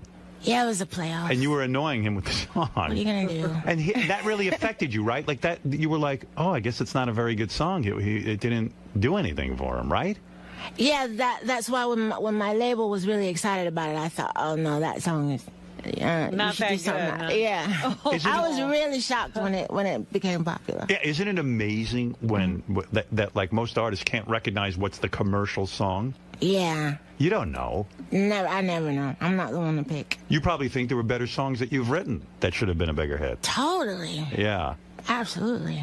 And then when you write a song like I Try, suddenly you're in a quandary because you're like, well, I don't know what it was about that song that made everyone respond to it. No, I still don't, because I always thought it was like the chorus was too wordy, Like most hooks are like 2-3 words. And it was just so... Something's in my ear. What's in your ear? Yeah, there's a sound. Something. Commercial? I don't know. Oh, something's playing there. It went away. No, so I didn't think it was a very good hook. So I really didn't. Like, when they put it out, I thought it was a big mistake, Right, yeah. And then it goes... Where were you when you realized it was a big hit? Were you listening on the radio somewhere? No, I was in the UK. We were touring, and so I had no idea. And then my manager called me, and he said, your song is #1. Wow. And I said, oh, what does that mean? And he said, yeah, when do I get paid? I know. He said, they play your song more than anybody else's. And I said, oh, that's cool, But then when I came to New York with my kids. Yeah.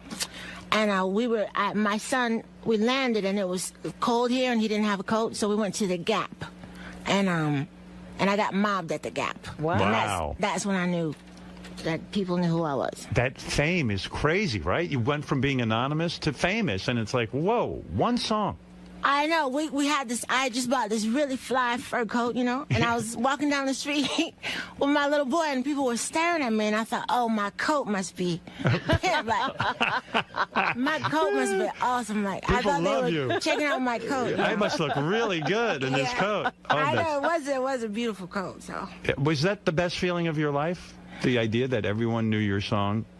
Yeah, that was cool because I wasn't expecting it, you know. Right. Like now you put a song out and it's like, it's different, you know, because it's supposed to do all this stuff, so. Right. When you put out subsequent albums and they weren't as big because you don't have that big hit, does that destroy you personally? I mean, did you get affected by that to the point that it made it hard for you to be an artist? Only because people made such a big deal of it. You know, I do a lot better in other parts of the world, so you know, I think my career's been great, but you know, people get all tripped out about when you know, everything is about what you've done lately out here. Right. You know? Well, yeah, and I mean, I imagine the record companies say, "Come on, you got to write another hit." Yeah, they're all, you know, they get all freaked out, but I think we did good, you know. Yeah, sure. Yeah, I mean, I think sometimes I get too affected by everybody else's opinion. Yeah, you do, because they get so freaked out about stuff you would have never thought about, you know? Right. Like, if they had never brought it up, I wouldn't never thought about comparing the two. Don't you think you would have been more liberated as an artist on your subsequent albums if you didn't have to worry about equaling the success of a hit song? I mean, that can just screw with your head. Yeah, because once you get in the, you know, the pressure is to do another hit, you know. But when you do it the first time, you know, you're so excited, you know, that you finally can buy a car, you know. You don't even care about all that other stuff. Well, what people don't know about you is here you had kids, you had broken up with your husband, you didn't, before you had a hit song, you had to move back in with your parents. Oh, yeah. Well, that was after... See, my husband and I separated when I was pregnant the third time. Right. I was 7 months pregnant when we broke up. That's got to be a great feeling. See ya. I know. Bye. Yeah, Be there for the delivery? He's sitting me home. He's like, you need to go back to your mom's house. And so you went to your mom's house. That had to be the humiliation of humiliations because your mom's a teacher and she's probably very critical of you. And all of a sudden, you're moving back in pregnant. Yeah. And you probably felt like a complete failure, I would imagine. Yeah, it wasn't a great time. I actually told my mom I wanted to go back to school and maybe be a teacher or something. Right. I was going to go back to Kent State. Oh, God. So, but then right after I had Happy, I got offered a record deal. So right. It's cool. So it's a weird career. I mean. Yeah, it is. You know, all of a sudden you get lucky and you get a hit song and you don't even know why. You know, you just don't even get it. I know, I still don't. Yeah. It's pretty crazy. Yeah. Well, what can I tell you? I can't figure it out. When she decided to do the covers, how did she, what made you choose Creep and the other songs on the album? They got some good songs on there. Eurythmics, Radiohead, of course, you know. Yeah, we did Metallica. We have, who else? Yeah, that's a good one. I like that cover, too. Yes. Yeah. Nothing Else Matters, I think you did. Yeah. Yeah, that was good. That came out great. Yeah. We have a Kanye West song. What else is on there? Do you have to get their permission when you do a cover version? Only if you use parts of it. If you cover the whole song, then you just have to. It's fine. Did you hear from anyone? Did you hear from Metallica and they say, "Hey, you sound pretty good there"? You know. Yeah. The producer, Hal Wilner and Zoo produced the album, and Hal's really close with Metallica, so he said they loved it. Yeah, I would think it's a compliment to an artist when someone of your stature would cover their song. You know, I mean, it's pretty cool. Yeah, it is. Yeah. Well, Macy, you're a beautiful woman. Oh, thank you. You're a beautiful man. You don't have to say that. I think so. I know what I look like. But someday you're going to come in here and reveal that name to me. Okay. And you're going to tell me every filthy detail of what went on. All right. And you're going to reveal to me that woman was, and I figured it out now. Who is it? Courtney Cox. Oh, my goodness. Right, Robin? No. Yeah. You're going to get me in trouble. I'm telling you. It wasn't Courtney Cox. Anyway, so Macy Gray's new album. She's excited, and you should be excited. Yeah. Yeah, it's good. It's awesome. When her band looks half asleep. They want to go back to bed. Yeah, that's it. Macy Gray's new album, Covered, is in stores now. Big tour. With Seal. With Seal. Seal. Oh, I'd like to see what's going on there. What the hell's that guy out He's going? beautiful. He's beautiful, all right. Good Lord. Don't you think America was fascinated with Seal and Heidi Klum because she's like this white supermodel and Seal's this dark-skinned black man? All of a sudden, they couldn't get enough pictures of that couple. Don't you think that? Because they were mixed? I don't know. Yes. I think that's still like a big deal in this country. But they take pictures of every couple. Every time somebody hooks up, they go crazy. No, they don't. Not always. They don't? I mean, Seal? I don't know if it's because of race, though. Do you think? I think everything is race. Everything probably is race. Will you make a play for Seal at all? Will you try to come on to him one night when you're drunk and, hanging out with him? Probably. You probably will. He's really gorgeous. You would make love to him. If Seal comes into the dressing room, he says, look, we've been touring together. I've got a heavy load here. Heidi Klum is no longer with me. Wait, what's a heavy load? You know what, honey, you know. I don't have to. Heavy load on what You've been level? around. Which heavy load? The heavy load. And he says, listen, I got a thing for you. Mm-hmm. I want to take you to my bed. You would go, right? Yeah, with my luck, I'll be on my monthly or something. Wrong time, Seal. That doesn't slow Seal down. Okay. Trust me. Seal will give it to you no matter what's going on. Oh, I'm on my monthly. That's all right, darling. We'll just put a towel down on this bed. No one needs to know. Good for you and Seal. You're a powerful couple. And see this beautiful woman around the country. If you want tour dates and information, go to MacyGray.com. And this wonderful band she's put together as well. These are the Sex Fiends. The Sex Fiends. Macy Gray and the Sex Fiends. Sex Fiends. And I will continue to Twitter with you. I will. Yeah, that's Twitter. We'll Twitter. And I wish you the best. I wish you the best, too. Yes, and I'm going to take a break. I'm going to watch America's Got Talent. Yeah, you got to watch it. You'll see. I'm the judge you'll agree with. You'll be like, wow, Howard's saying what I think. So it's you. Who else? Sharon Osbourne. I don't remember the other two. Come on. Sharon Osbourne. Sharon Osbourne, the one married to Ozzy. Right. And Howie Mandel, the comedian. Oh, he's still in there. He's still in there. I'm keeping him in for now. Yeah. And you. And me. And Nick Cannon is the host. Right. Do you guys all get along? Yeah, we get along well, as long as they listen to me. Exactly. There was one point in the judging, I just turned to them, and we had to now narrow it down to 48 people, and I said, they were arguing with me, and I said, honestly, you guys have nice careers, but I am way bigger than both of you. and how could, I think I know a little more than you, so let's just end this fucking argument. What'd they say? I want to know what Sharon said to that. You know what she said? She laughed. She could care less. She doesn't take me seriously at all. Would you ever go on one of those shows, audition for like American Idol or The Voice or anything like that, if you were trying to get your career going now? I don't know. Probably. I mean, when I was like doing my thing, I did everything. Yeah. Yeah. We played for 2 people once. I would do anything. I wouldn't even care. Where do you go to play for 2 people? Where were we? We were at some place in Santa Monica. Yeah. Some little dive. Little dive. And it's like you show up to play, and there's 2 people in the audience, and you just said, just okay, go on. None of my friends could get out that far. We didn't really have cars. You know, Macy, in a way. I think it was the bartender and the... You know, Macy, in a way, girlfriend. Those are the stories that define you, in a sense. You know, it's like some of these shows that like even America's Got Talent, some of them I've said, you need to go out and get more experience. You need to go play in front of 2 people and see what that's like. Yeah. It does, they talk about the Beatles in Hamburg, Germany, practicing night after night. They weren't the Beatles until they got all that practice in, Yeah. You need some of that. Seasoning. Yeah, plus it's inspiring, gives you things to write about, At the time, you think it's shit, but it really is. It toughens you up. It does, right? Mm-hmm. You're a tough broad. I'm a tough broad. Yeah, but you could be sensitive in bed. Mm-hmm. Like the night with that very famous actress. Oh, my God. You're going to get me sued or beat up. Sued? Or something. Nothing. You can't sue someone over love, my dear. Just remember yes, you can. That happens all the time. You've been sued over love? All right, listen. I could talk to you all day. Me too. But let's keep talking. Keep going. Make it a marathon. Macy Gray, everyone. Get the album covered, and we'll be back right after these words. Thank you, Macy. Macy. Yes. Can I talk to you for a second? Again? Yeah. Keep bothering you. So what'd you think of Howard now that you got to sit down with him? And Oh, I've always admired him a lot. He's really smart and he's funny and he has great hair. And he's tall. He's everything a man should be. So you've done a bunch of interviews being a musician throughout the years. How does he differ from everyone else that's interviewed you? The cool thing about Howard is he can ask anything he wants, He doesn't have to be like correct or anything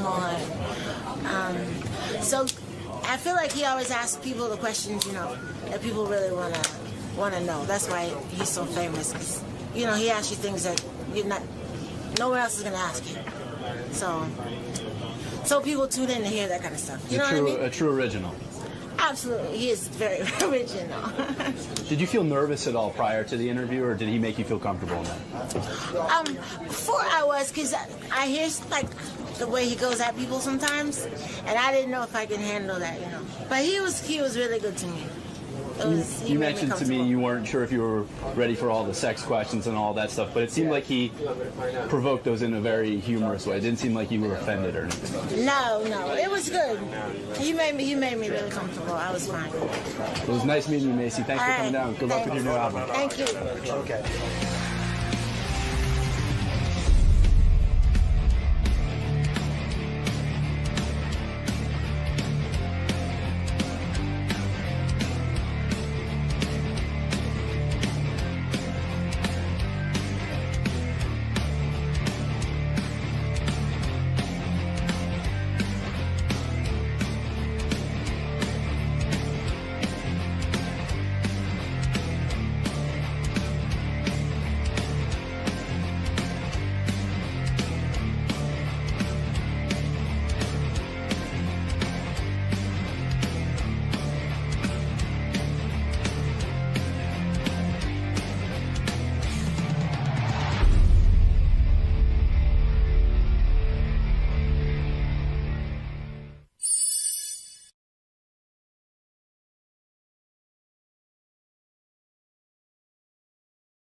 Hello, I'm JD Harmeyer, and I'm here to bring you another installment of The Rabbit Time with JD.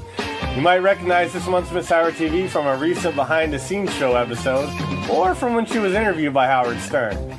She's a singer, songwriter, and girlfriend of Benji Bronk, but more importantly, she's a current Miss Howard TV for May 2012. Let's take a moment to get to know her a little better. Hi, I'm Elisa Jordana, Miss Howard TV for May 2012, and I'm going to tell you a little bit about me. I'm 27 years old and originally from New Jersey. You might remember me from being on the Stern Show a couple months back, where I performed some of my songs, I discussed my musical career, and talked about my friendship with the beautiful and amazing Benji Bronk. At the time, Benji and I were just friends, and to everyone's disappointment, he won me over and we've fallen in love. We are so happy. So now I'm living with Benji and things couldn't be going better. We love to goof around, we create music, and we're big animal lovers. So much that we're even thinking of opening up a hotel for dogs. Currently, Benji and I are working on an album and hope to have it out pretty soon. The Howard TV cameras actually came with us to the studio the other day, and they filmed us recording. Here's some video of us recording our debut album. Hey, Elisa and Benji here. We just arrived at Massive Music in New York City, and we're ready to record our new single. And we want you guys to come watch us record our song. It's called Haters. I think you're gonna like it. I hope you like it. Come watch us.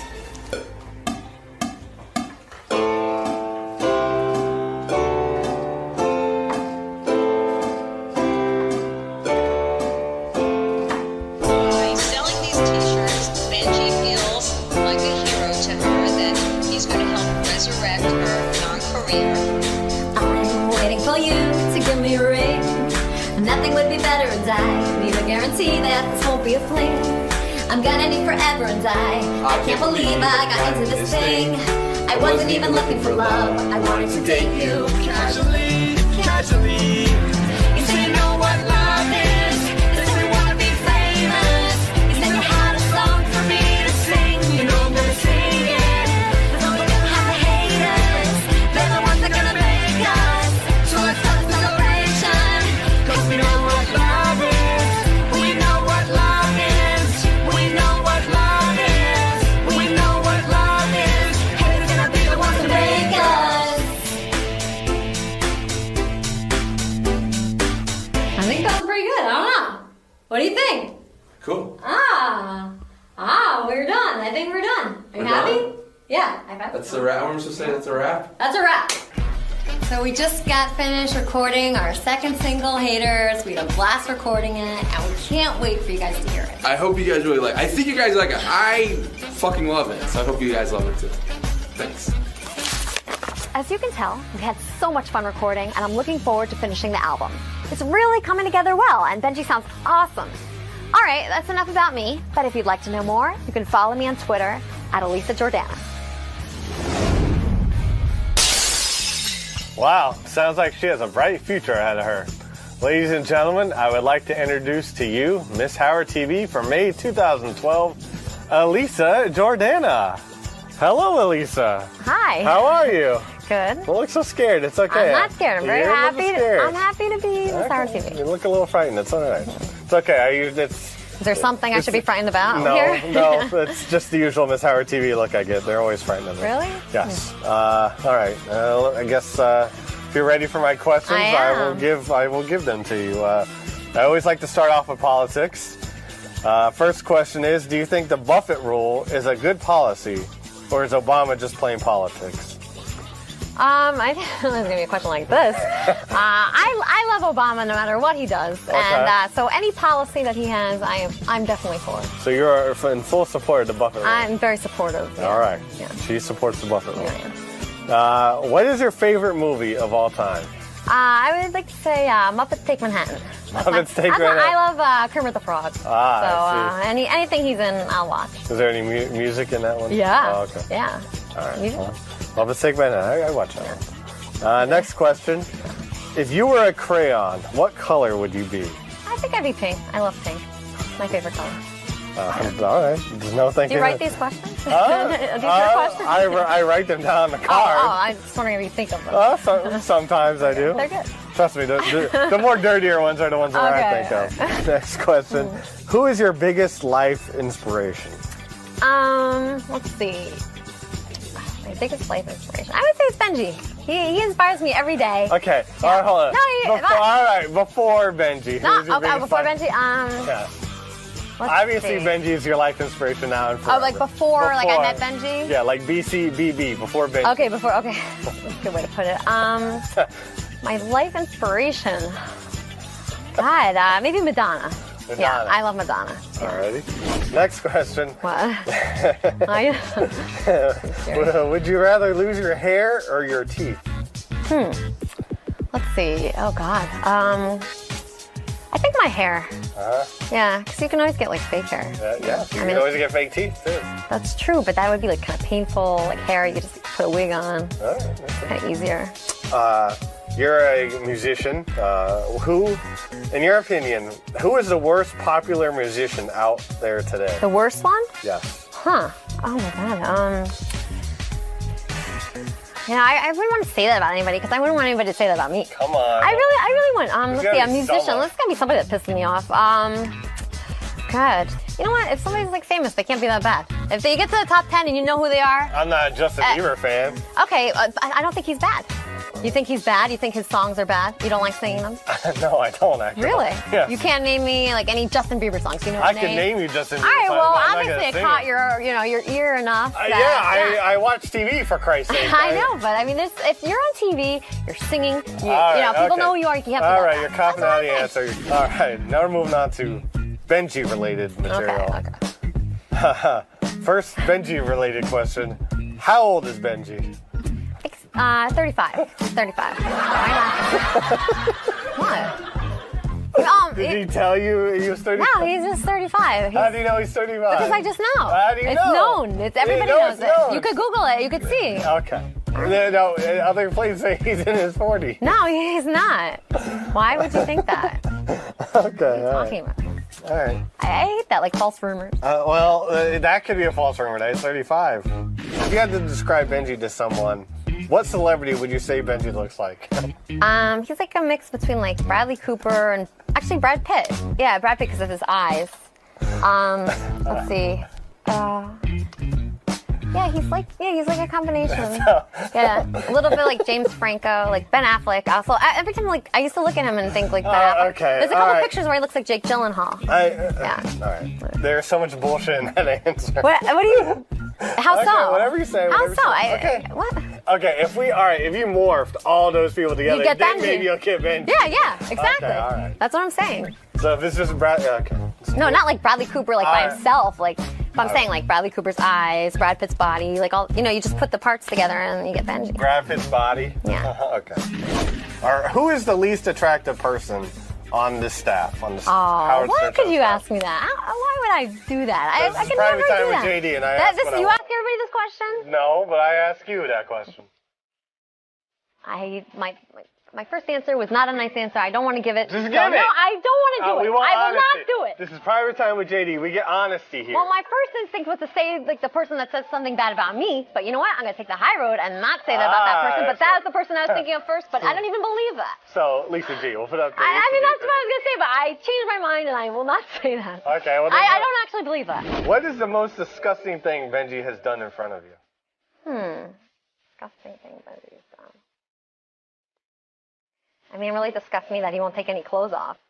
That's disgusting to me. That really disgusts me. It's upsetting because, like, you know, he expects me to be, like, nude, you know, and then he has, like, all these layers of clothing on. It's annoying and disgusting. All right. I think our levels of disgusting vary, but that's, you know, whatever. You wouldn't be disgusted by that? I am not disgusted with Benji with his clothes on. Really? I'm more disgusted with them off, but... So you've seen them off? You've seen them off? Who hasn't? I haven't. He was sitting in a room naked, for Christ's sake. What room? We did a Wheel of Benji once. He was naked. I gotta Google that. Yeah, Okay. whatever. What is the most romantic thing Benji has done? Well, I would say that press conference that he, you know, took over and he said my name and he was so nice and tried to promote my music. And then on Valentine's Day, we had a really nice day and we were like walking around the city and just like, you know, it was just very cute. And then he carried this couch that he found like all the way home, like 20 blocks. And he carried it up the stairs for me. And it was so sweet. It was like a little gift. I loved it. I wouldn't say a couch is a little gift. No, it was a big gift. It was really nice. Yes, Yeah. It's very romantic. That was nice, yeah. He's done a million things for me, though. Like, he's just so nice to me all the time. I could name a million things. All right. Yeah. What is one thing about Benji that you don't like? There's nothing the not taking off clothes thing is annoying. But besides that, I don't like. He's not perfect. He's pretty much perfect. He's not perfect. He's perfect. All right. He's perfect, but I'm sure there's things that he does that I don't like. Like when he yells at me, I don't want to like it. Wow. And, you know, I mean, just when he has a problem with me, that I'm upset with that. But besides that, he's pretty much perfect. What is this ring, by the way, on your... Well, I bought this for myself because I thought it was like kind of like a law of attraction thing. And it was a promise. It's kind of like a promise ring, but I bought it, and I'm hoping that it'll turn into an actual engagement ring. So this is a promise ring in hopes he'll promise to make you a wife. Yeah. I see. A wife, All right. If you could be a popular, successful, and rich musician, but had to dump Benji. Oh, no way. That'd be crazy. How could I do that? Okay. How would I ever do that? I would never do that. Like, you know what? That's not... Life is about love, you know? It's not about that at all. Now we're getting to the dirty stuff, the good stuff. What is your favorite sexual position? Like all positions. It's not like a position, but I like doing like public places. Like that. Is that a position or not? Like that's the position I take on it. Where are some various public? Yeah. Well, nowhere yet. Oh, well, I did on like a train, but like I'm looking for like other, like I'm gonna scout like other locations. Oh, you're just gonna scout? Yeah, because it's like fun. You know, it's more surprising because I feel like, you know, like it's so boring. You know, you just know it's going to happen there. But if you're, I'll take sex anywhere, for Christ's sake. You know, take anywhere. Yes. It's more fun if it's like, you know, wouldn't you be surprised if you were walking home from work today and it happened? Oh, yes, I would, as a matter of fact. Yeah, so that's more fun. Well, it depends on who it is. No, it could be anybody. On the way home from work, if that happened to you? Trust me, I ride the train. I know it could be anybody. All right. Are you into girls? Not really. I don't want to cheat on Benji with anybody. Girls, boys, anything. Nothing. But have you had any I like lesbian experiences in the past? None worth mentioning. I think you already talked about this. You are into anal sex. No, I said, I didn't say I'm into anal sex. I said that, Benji, I wanted to try different things. Fun to experiment with whatever, you know, whatever it may be. That. But, you know, I'm into... you know, making him happy, however that is. If it was that, I would do that. But he doesn't like that, so I don't ask. All right. Do you like to give head or only do it because you know a guy likes it? Well, I mean, come on. I mean, would I choose that over, like, there's a lot of other activities I'd prefer to do. Yeah. Like, would that be first on my list? No, blow job, job. I mean, it's not that fun, I mean, I guess you really do it. I feel like women do it to make the guy happy. I really do. But there's happiness in that. It's fun for that reason. Some girls get really into it. They like it because of that. Believe me. Do you think if a guy wasn't attached, giving her constant positive feedback, that she would do it to, like, somebody would just do it right there, just to, like, some, like, object? No, it's not fun doing that. Just like, that movement and having to open your mouth. And there's so many things, there's so many uncomfortable parts to it. Nobody would choose that. I'm just glad we got you to do that movement, by the way. I can't even do the movement, but you did it fine. It's not called the job for nothing. Let me just put it that way. Okay, but I'll do it for somebody I love. Last question. That was the second to last question? Yes. I don't want to leave on that. Okay, you might want the last question. Fit me the last question. Okay. Where do you like Benji to finish? What? Finish what? You like him to come. Come? Yes. Oh my God. Let's go. This is different than the Miss America question. Yeah, no shit. I thought it was going to be the same. No. Well, yeah, really? Your mind? Yes. It's like, okay, come. Can you have another last question? No, that's the last question. Are you sure? Where's the other card? There's no other card. There's a blank. The bullshit card. What about that? No, well, that's a whole other issue. Oh, God. Or name a fucking place. Okay. Right there. I'm just kidding. Not right there. Anywhere. My body is Benji's playground. He can go wherever he wants. Okay. All righty, well. Oh, my God. Well, I don't even want All right. On that note, our private time together is over. You're disgusted? Yes, a little bit. I'd like to thank you, Elisa, for joining me. And I'll see you next month.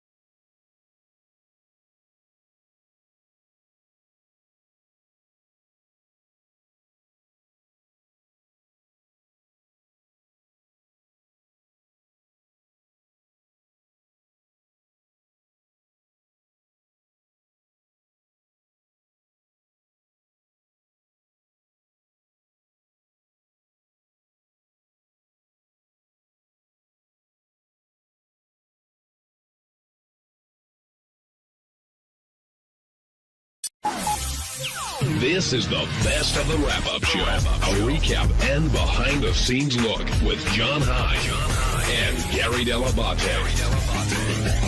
The best of the wrap-up show begins now. Hey, it's Gary Dell'Abate. On Monday's wrap-up show, we talked about Robin Quivers has a bit of a medical condition. We're not sure what it is. And we had a discussion about what it would be like if Robin weren't part of the show anymore. Also, we talked about Jimmy Kimmel sitting in for the first 2 hours of the show. All that and more on the wrap-up show.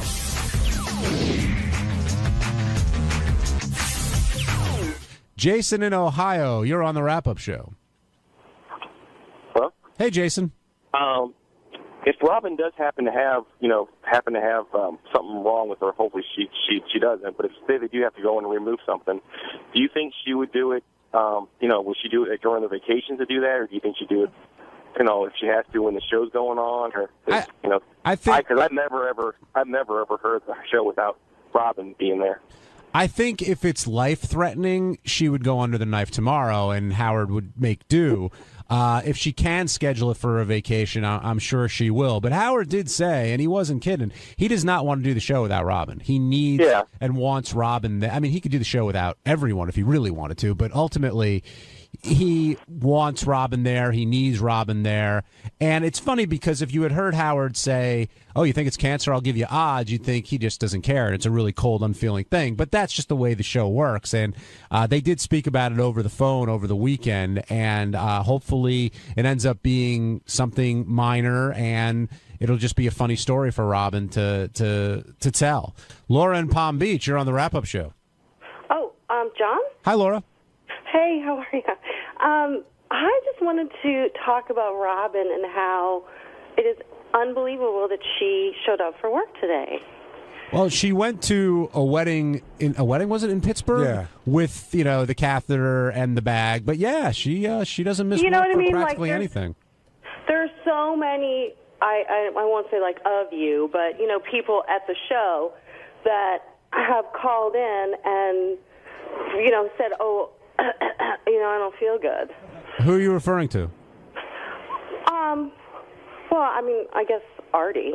Well, yeah, but that was a... Yeah, Artie had other issues going on. We realized that Artie wasn't actually, didn't have a cold. Yeah. So I know what you're saying, but I do think it's really amazing. I just wanted to tell you that. It is cool. I think a lot of us fall into that Robin's sort of way more than not, Really? Yeah, like somebody said, well, Gary, if you had a colostomy bag, would you come to work? I'm like, well, yeah, because I'm going to have it now and I'm going to have it in a year. I can't not work, so you might as well just come and start. I'm not so physically amazed by it. I mean, it's impressive, but it's like psychologically got to be tough that she doesn't know what's going on right now, and it could be something really scary. But I think for all of it, listen, I can't speak for her, but I can speak for me. Being at the show is one of the things that takes your mind off of that other stuff. I would if she were sitting around wondering, oh, I wonder what's going on.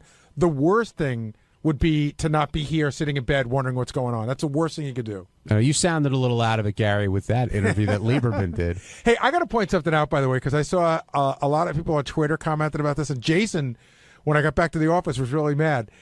I said it was okay for Lieberman to come, and I said it was okay for him to interview me. People think like he snuck in. You thought Lieberman ambushed you? Exactly. No, it was all cool. I mean, I said, yeah, come and get me. But, yeah, I was totally high. How scary was it that you didn't remember having that conversation? It was very scary because I've never been one of those people who gets so drunk and goes, oh, I blacked out, man. I remember everything, and I really did not know. I woke up, and the first thing I saw was the nurse, and I said, what time is it? She said, that's the fourth time you've asked me that question. And I said, sorry. And then Mary said, what about the thing you just did with John Lieberman? I said, what are you talking about? She said, he just interviewed you. And I'm like, no, he didn't. And even when we got home, like the whole day went through and the whole weekend, and I just didn't remember it till, he sent it to me and I heard it. You should have heard it at the end. They're like, who's this? And they point to me. I'm like, that's the gardener. Now, you don't remember that at all? No. Do you have any idea why you refer to her as a gardener? Yeah, I listened to it again. It was probably me cracking a joke. Before we left that morning, Mary was working on it. We built a garden. Oh, okay. And we had it built, and we had a fence put around it. And so she said, I'm going to plant today. Is it too early? I mean, for me to think Mary was my gardener would mean I'd have to have a gardener, and I don't. JD, I was commenting earlier on your laughter when those clips of Gary were played after his colonoscopy. I don't think I've ever heard you laugh that hard. Oh, I mean, I've laughed hard before, but yes, it's just someone sounding out of it, and it was funny.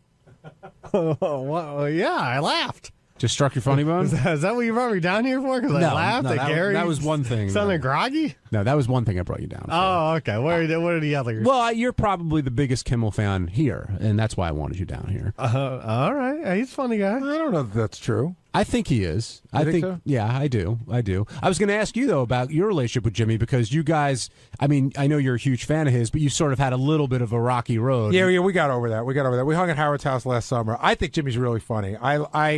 I get jealous sometimes when I see the bits he's able to pull off as far as the talent that he gets. It bums me out because I wish we were in L.A. because I love what he's doing. I love watching that stuff. I love, I'm fucking Matt Damon, et cetera, et cetera. I think he's the best of the late night guys. It surprised me when I started thinking about it. I think he's the best. He's the best one. And I'm talking about Letterman and Conan and all the other guys. He's got an edge to him. Like, I love watching Letterman. I do. I'd say Letterman's like the go-to guy for me. But Jimmy's got an edge that Letterman's just gone in a different direction. You mature, you do things a different way. And I like Jimmy Show. I just don't get to see it enough. What's great about Jimmy when he comes in is that he always comes in prepared because he's a huge fan of the show. And when Howard asked him about chumming up with Oprah, Jimmy immediately turned around and said, so you're in a conversation with Kathy Lee. And everyone was like, whoa, where did that come from? Did you know that Howard had talked to Kathy Lee? I did. I don't know. It was a period of time in our lives, and he didn't goof on her for no good reason. He goofed on her because of the way she put herself out there. So he's matured and he's past that now. and it was just a different time and place. But I don't know. I used to enjoy what he did. But the feud with Kathy Lee wasn't like some feuds where it was like, wasn't it all? It was all just like, she didn't do a thing. She did not do a thing to us in any way to rankle us. It's not like, Chevy Chase went on the Larry King show and talked shit behind Howard's back.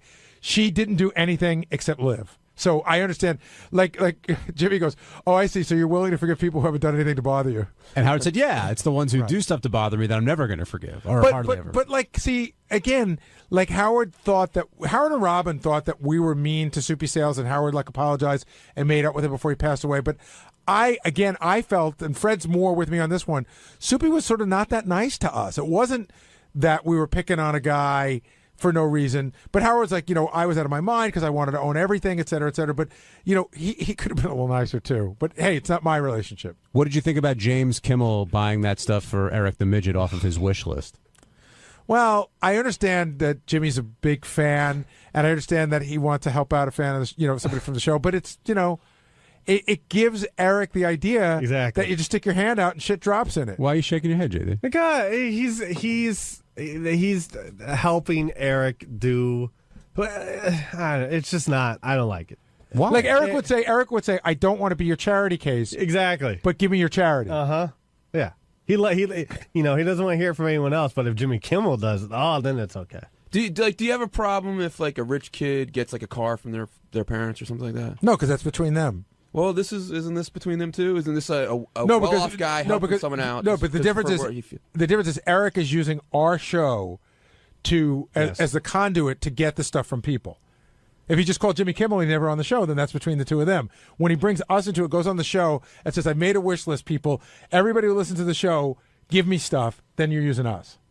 How do you think Howard and Jimmy's relationship has changed over the years? I mean, he came in at 6, he sat right down, he blends in perfectly. Perfectly. Yeah. And I know he sort of transitioned from initially a fan to a guest and now really to a close friend. Well, I think that's what makes it good. He's really comfortable sitting there. I think there might have been a period of time, and I can't speak for Jimmy, where maybe he was a little nervous sitting there because he's such a big fan. Like, oh my God, I can't believe I get to do this. But they've done enough times and they've hung out enough times that it's just really comfortable for him. Howard was saying, we had such a busy day, we didn't get to anything. And I said to him, I thought that Jimmy would just come in and you'd rap to him a little bit, and then we'd do what we do, and Jimmy would sort of do it with you. But what we ended up doing was talking to Jimmy for almost 2 hours. Well, Jimmy, did the correspondence dinner? Yeah, he had a lot to talk about. Yeah. I'm not upset about it, but we didn't get to anything because there was plenty to talk to Jimmy about. And when he left, we could have continued. JD, are you concerned about Robin with what she revealed today? I mean, yeah, it doesn't sound good. I mean, if you have to have a bag on you, a catheter, for Christ's sake, I mean, Jesus. Gary, I really respect you for going in there and asking about the Western medicine question. I'll be very honest. DePace put that in my ear, but it was a legitimate question. Like, I don't want you going to fucking Eastern medicine. I just watched Man on the Moon. Andy Kaufman? Yeah, and I'm watching Andy Kaufman down in the fucking Philippines with rocks on his head when he's dying of cancer, and I'm like, don't do that. Go get real help. Troy in Florida, you're on the wrap-up show. Hey, how you doing? Good, Troy. Robin said that she was sick today, and I just want to know what you guys thought. Do you think Howard could even have this show without Robin Quivers next to him? Do you think he could pull it off? I mean, she's been with him for 30-plus years. I've always said that the only person that this show can't live without is Howard Stern. Having said that, I mean, in other words, if something were to happen to Robin, God forbid, the show would not cease to be. However, it would be a dramatically different show, and I don't know how we would ever recover or rebound from something like that. I don't know how. I mean, we'd figure it out just like you do. Listen, you lose the person, people lose a loved one in life and they think you can't go on, and then a day goes by and another day goes by and you figure it out. But the idea of doing the show without Robin to me is unimaginable. So on Tuesday's wrap-up show, I came in and we talked about why I still had a pretzel in my mouth when I went on air, and because that was a whole big thing. And then later on, Ronnie and his new boyfriend, John Lieberman, decided to fight like, a couple old women in the wrap-up show. So, there you go. Watch it.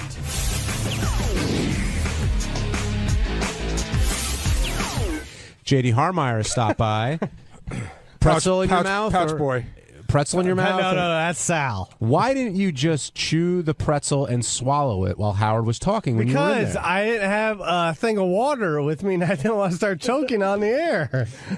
It's a small pretzel. You could have just... I know, but listen, it was big enough where pretzels are a very dry food, and they could cause issue in your mouth. Why are pretzels funny?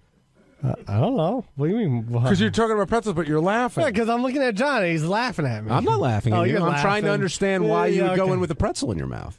Well, that was a split-second decision that I should have did the opposite of what I did, which I should just spit it out. But I didn't think I'd be in and out on the air. I didn't know I was going to cause a whole thing. Based on what's happened previously, did you think Howard thought you weren't watching America's Got Talent or only watching because you had to versus like being supportive? I don't know. I don't even know if he's really thought about it. Do you feel you've been supportive enough? I sure. I suppose. I don't know. I mean, he has a lot of support around him. But we're talking about you personally. Yeah, do you I know. feel you've been like doing the right thing? And what is doing the right thing, Benji? Did you watch the show last night? I did watch the show last night. The whole thing? Yes. Nothing but of the course. thing? It's part, not only am I a fan, it was my duty as a worker here. It was my job. So you were a fan of AGT before Howard got on? No. No, a fan of Howard's. And how are the reviews so far? So far, I haven't really seen anything negative, hardly at all.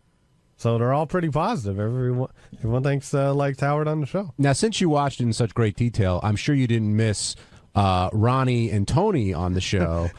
What were your thoughts on their appearances? Well, I did when the elevator scene came up. You see Tony's right there. Tony is a hairdresser, Howard's hairdresser, and in some shots you see Ronnie standing around. Yeah, how do you think Ronnie came off there? Non-verbally, of course. How did Ronnie come off? Yeah. He didn't really come off as anything. He wasn't on the TV that long. So. Ronnie, you must have got a kick out of seeing yourself. Did you know you were going to be part of the show? Of course. What the hell kind of microphone is this? No, I didn't know. I don't know what they cut out and what they don't cut out as far as that. Do you make a different face when you know the camera's there? No. Because you know you're going to be on camera if you're standing.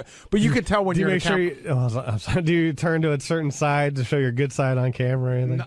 Oh, stop it! Come on, I'm not the TV star. Ronnie, you seem a little subdued, and Gary made a comment early in the show that Ronald seems to have resurfaced. That's the rumor in the office is that Ronald is hanging around. That Ronnie the limo driver is very quiet. And that Ronald seems to be quiet. You should have been in. Where were you all morning? There was a whole bunch of shit going on. What was going on?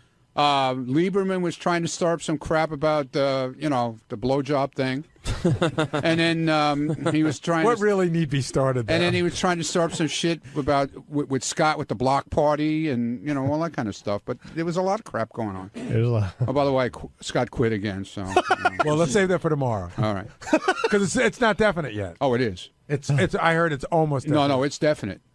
It's definite. They already got JD a plane ticket. Oh, you did? Okay, then we'll talk about it tomorrow. Yeah, definitely. This is like a sports retirement. He's out, he's in, he's out, he's in. Well, no, he's a Brett Favre block party. It's got nothing to do with me. I was thinking more of the Who's Farewell tour. I tried to talk to him in private this morning. I don't want to go into it because it's Howard's thing. Let's go into it on the air tomorrow. But I've heard some really great stuff. Yeah, as have I, but we'll wait until tomorrow. I tried to talk to him. Has there been more problems with the B12 levels? Or? Let's get back to today. So you're saying Ronald isn't? We're getting the wrong impression here. You don't think you've been a little subdued? I don't know, because I don't really see. When I see you, you always say hello. So I don't ever think you're quiet to me. I'm here, man. How was? Lieberman was trying to start some shit also about it wasn't Lieberman, it was Shuley. I don't remember about Robin's thing. I didn't hear it when she announced what was going on with her. And I was outside bringing guests in yesterday, and then they tried to. I didn't know what the hell he was even talking about. Can I get a clarification, by the way? Robin says she has a mass, right? Where is that? Where is the mass? Yeah. I don't know. It's in the area of the vagina. Bladder, I'm assuming that's what's preventing her. Is it in the ovaries, or is it in the kidney, or is it in the bladder? I could never. Don't know, but that's what's preventing her from peeing. So it's got to be near the uterus or in that space because they feel it could be a uterine fibroid. Right. So. Sal said he thought it was in the ureter, and Sal came to me. Such a great moment. He goes, "Can I go in, Gary?" And because I want to tell it's in the ureter, the ureter. I said, "Yeah, go in." And then he just turned around and hung his head because he couldn't say the word. word. Dude, here comes the news department on fire. Look at this. Well, Sal does get very defensive about his medical expertise. I mean, you could say he's dumb about some things, but not that. Because, why? Well, because he went to school for some particular... It was like X-rays or something. Hold on. He doesn't know where California is on a map, but I'm supposed to believe he knows shit about medicine? Gary, why would you know where California is if you're trying to study medicine? Or who fought in the Civil War? But Sal could defend... All right, guys, I don't want to get into the block party stuff, but John, what do you got? Nothing. No, Ronnie has been off last week and this week. Ronnie's not off. He's been off. Yeah, for the first time yesterday, you said, I don't need to talk to you. You're just the news department. Right. Yeah, and you said that like three times. Because you like to stir up shit, man. I did walk by and I did hear this one thing, because this is the dagger that you give to Lieberman. Langford was my friend. I don't know what you are. Ooh. Yeah. He's been throwing the whole Langford thing. Langford's going to come back. No, I didn't say Langford. When did I ever say Langford's coming back? Langford was so much better than you. Called me have on big shoes to fill. Langford called me on Sunday to say hello. Right. I tell you what, Langford was no 18. That's right. JD, do you think there's he didn't use M25 as Dude, hold on, guys. JD, do you think there's an actual rivalry? M25. Do you think there's an actual rivalry between these two, or they both just love the attention? I think it's a little bromance going on. I think Ronnie had Scott the engineer as a sort of bro, and now that's sort of gone off to the wayside. No, that's not going. I'm still friends with Scott. But Scott's not as fun anymore, and John's the new Scott's fun. miserable. John's not new my fun fault. fun guy in town. So John's more of the party. No, John's no party, believe me. Are you guys telling me I missed the Scott the Engineer fun stage? Well, you haven't seen a picture of Ronnie and Scott in a fucking hot tub? That was a long time ago. Oh, man. So, John, what's the issue? Well, everything I ask Ronnie about any day, whether it's the promise he made to Gary to get a colonoscopy, and then you backed off on it. You backed off. You said, well, it's the prep that's so hard. And then I didn't say I wasn't going to do it, did I? No, but you definitely you stupid ass. backed I never off. said I wasn't going to do it. You promised Gary you would get a colonoscopy. Every question you ask me. But you had promised Gary, the executive producer of the show, that you would get a colonoscopy. God, excuse me, God. I'm sorry. No. And so then when I ask you, when I do a follow-up on Gary's colonoscopy, then you're all wishy-washy. Well, I don't have to tell you. I don't like the prep. Yeah. I don't want to sit on the toilet all night the night before. Did I and tell you the same thing? Shit my brains out, so I will do it, I won't do it, and it gets annoying. I never said I will do it, I wouldn't. Well, hold on, John. But it's starting to get into Benji realm where you can't get a straight answer. Why are you bringing Benji into hold on, it everybody. now, Ronnie, what are your concerns about a colonoscopy? It's a pain in the ass. Literally. Ronnie told me. But what? What specifically are you concerned about? The shitting out crap the day before and all that baloney. Ronnie never had to do and that. listen to what he sounded like afterwards. That's what I thought might have thrown you. But John, Ronnie and I talked about this, and I said, listen, you have an opportunity where you can really save yourself, something we couldn't do 40 years ago. And Ronnie's never had one. And Ronnie said that he's made the appointment several times and canceled it. Right. Why? I just told you. I speak English. But you haven't done any other medical procedures like that? Do you avoid going to the doctor? No, I go all the time. I go get the guy who sticks his finger up my ass, the whole deal. But I just don't like the whole idea of that whole thing with sticking shit up my ass and stuff. You just said you don't mind the guy sticking his finger up your ass. Now you think a camera. He loves it. You never know what they could poke. Look what they did to Wood Yee, man, that time. Holy shit. Oh, God. I didn't know you had such strong colonoscopy concerns. I do. I do. Whenever somebody doesn't want to I'll tell them. I won't fucking tell you, M26. Whenever somebody doesn't want to do something that they have a health issue about, they pull out some very obscure person who is like the one in a million that got fucked up. Yeah, look what they did to that poor guy, man. All right, there was one walking around with his stomach hanging out on the floor. Oh, God. Ronnie, how was Howard this morning? Was he excited about last night? Yeah, he was. And so was I, because I was there for everything, and I saw, all the tapings and everything, and then to see it all put together.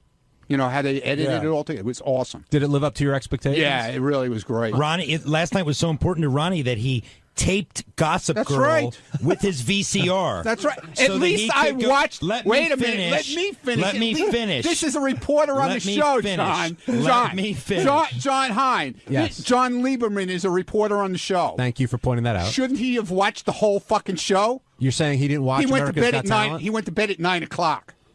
He watched the first hour and then shut it off. No, I DVR'd the second hour. Yeah. When did you watch it? You didn't fucking watch it. I DVR'd. But you haven't watched it yet. I DVR'd the second hour. Did you watch it yet, though? Have I watched the second hour yet? No, I watched the first hour. Some reporter. I rest my case. VCR or DVR, John? Yeah. Langford watched the whole show last night. That's right. You got that right. I bet he did. But that hasn't stopped John from doing his job, Ronnie. He's Yes, still. it has, because he doesn't know. That's not A. He It's doesn't not know my about beat, the whole pal. show. What do you mean it's not your beat? Their What beat. What beat? What my beat is asking you tough questions, asshole. Everybody, get that on camera. That ain't my beat, pal. Everybody knows that, John's the city beat, Lisa's the style beat. Ronnie's ass beat. Dude, Lisa, talk about Lisa. I mean, did you see pictures of her at the Today Show? No. The first morning that Howard did the Today Show? No. She was in this outfit. You'd think she was going to Rick's. She had this sparkle outfit on, like the bright blue sparkle top, high heels. Lieberman looks like he completely disagrees with you. Tight jeans. You weren't there. No, I wasn't there. I don't. So why what are you making? Benji just said I disagree. He I looks was like he listening to completely you. disagrees with you. I was listening to you intently. I don't care Gary, what he says. they're like an old married couple. It's very funny to watch. It's just like whatever. If you say black, I say white. That's what these two are. He still wears M25. That's okay. all. What's M25? I thought it was M26 a second ago. No, that's mine. Is M26. M25 is his hair color just for men. Oh, you dye your hair too? Yeah. No, I don't dye Yes, my he hair does. too. Oh, come Let on. me tell you something. M25 I have never once. It's just for full men. of grays on the side. No, he it's started not. this thing No, it's online that I dye my hair, so people are You started tweeting with me, pictures dude. of here's the cheapest box of M26 in town. Go to Duane Reade. Go to Walgreens. Go to this and that. $6.99 is a great price. Yeah, it's a man. great price. That guy isn't it? he put it up the other Yeah, day. you don't even need a $6.99. coupon to get such a good price. do you? Ronnie, I do you pay think Ronnie? I pay Ronnie, $8.99. do you think his hair is dyed right now? Yes. Would you put money on it? Yes. I bet you Because we could do it. $30 million. Oh. That it's I don't not have dyed. $30 million. I bet you all the money you get from getting blown by Richard that it's not dyed. All of it.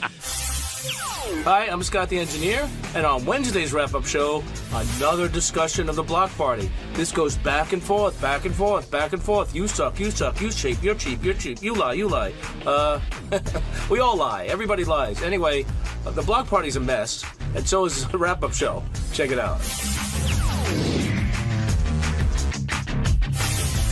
Scott the Engineer has walked away from the block party with J.D. Harmeyer stepping right in there. And Scott, I talked to him a little bit, and his mind seems to be made up. And I know Shuli's mind was made up a long time ago. And do you think Scott's making a big mistake? I think I do. I still can't get a clear answer on how this whole thing started out. And, so Scott's saying that in his mind, it was being split three ways. However it came to be, right, to where it is now, and somebody had to take control of it. Shuli decided to be that person, meaning I'm going to take control of it. I'm going to manage it. And so now Shuli has said, this is what it's going to be. I'm making you this offer. So instead of all this crap that's going on in the air, Scott could just say, you know what, that's not what I agreed to. I'm just going to walk away from it, or I agree to it. But it just gets drawn out for weeks and weeks and weeks, complaining, and everybody comes to me to tell me what a pain in the ass Scott's being. Wait, you're saying Scott is the one that's making a big thing I'm saying that Scott could have made the decision at some point. Either he wants to be part of it or he doesn't. From everything Scott's saying, he did. That they made him an offer and he said no. This was the original no, but this has been going on for like 5 months, is what I'm saying. I don't see how you can pin it on Scott. I'm not pinning it on Scott. I'm saying that Scott can walk away from it, but I don't understand. That's what he's doing. It's taken him 6 months to figure out to walk away. Benji, if Shuli fired Scott and Scott agreed to walk away, then why are we still talking about this? Did they come back to Scott? No. Scott agreed to it, then walked away, then might come back today, and that's what I'm saying. Like he can't really decide. He feels like he's being wrong, but whatever. Hold on, say the same thing on the other side. Hold on. Let me just finish what I was going to say, and then I'll let you jump in. So I guess my point is that it seems to me that we're talking about a small amount of money, and unless Scott was going to go off and do his own thing, I don't know why he's walking away from this. That's what I would say. Because he feels he was ripped off. He feels he was ripped off, and he doesn't trust. What I got from all this is that he doesn't trust Shuli. But now he's not going to make anything, and I know that the whole point of he doesn't want to deal with the aggravation. To him, it's not worth it. The whole point of it, I don't know what the initial carving it up was, but I do know that it started when Scott said, hey, I'd like to go out and do some shows and make some money. So I wonder why you're walking away from the money, because it seems like the money that you feel like you're being fucked out of, if that's the case, is minimal compared to how it benefits you. Scott, why are you walking away? Again, I'll repeat it. We've reached an impasse on what we think happened and what the agreement was. So it took me a little while to figure out what was going on. I didn't know what was going on. So once I figured that out, and, I became more of an employee type of person than a partner, is what I thought we all... I still can't understand, and that's what I'm trying to find out. Was it... Nobody seems to be able to answer the question. When you guys started this, the three of you got together, did you say, let's do this, it's a three-way split, or let's do this and let's just go out? When we first started. It evolved into that. After, but at some point... At some point, we said, and Julie said, and Ronnie agreed, and I agreed, that we weren't making any money, we weren't selling tickets, we have to take X amount of dollars each to make this move forward so we can afford to do more shows. And we agreed. This is what we do. We take X amount of dollars each. Everything was equal. And that's what I thought it would continue to be. Even though there was more money, we'd still kept equal amounts. And then at some point, I became an employee rather than the three of us working together on this gig. And quite honestly, I didn't... you lose me there. I don't want to talk about how it all came together. I think we've beaten that to death. But at what point did you decide, you know what, this isn't what I thought it was going to be, I want out? Because let's face it, you're still getting a good chunk of change. I'm not denying that's not a good chunk. Of course, that's a great chunk of change. Okay, so what...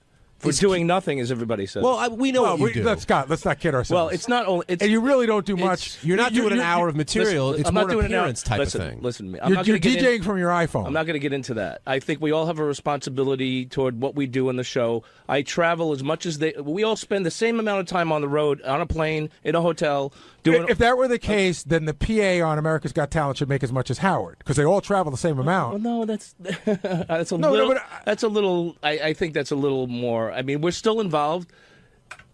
Equal, yeah. Shuli does more time on stage. I guess I would say, do you feel? This would probably be the big question. Do you feel that your contribution to the show is equal to everyone else's, or does it not matter to you? That has nothing to do with it in this particular case.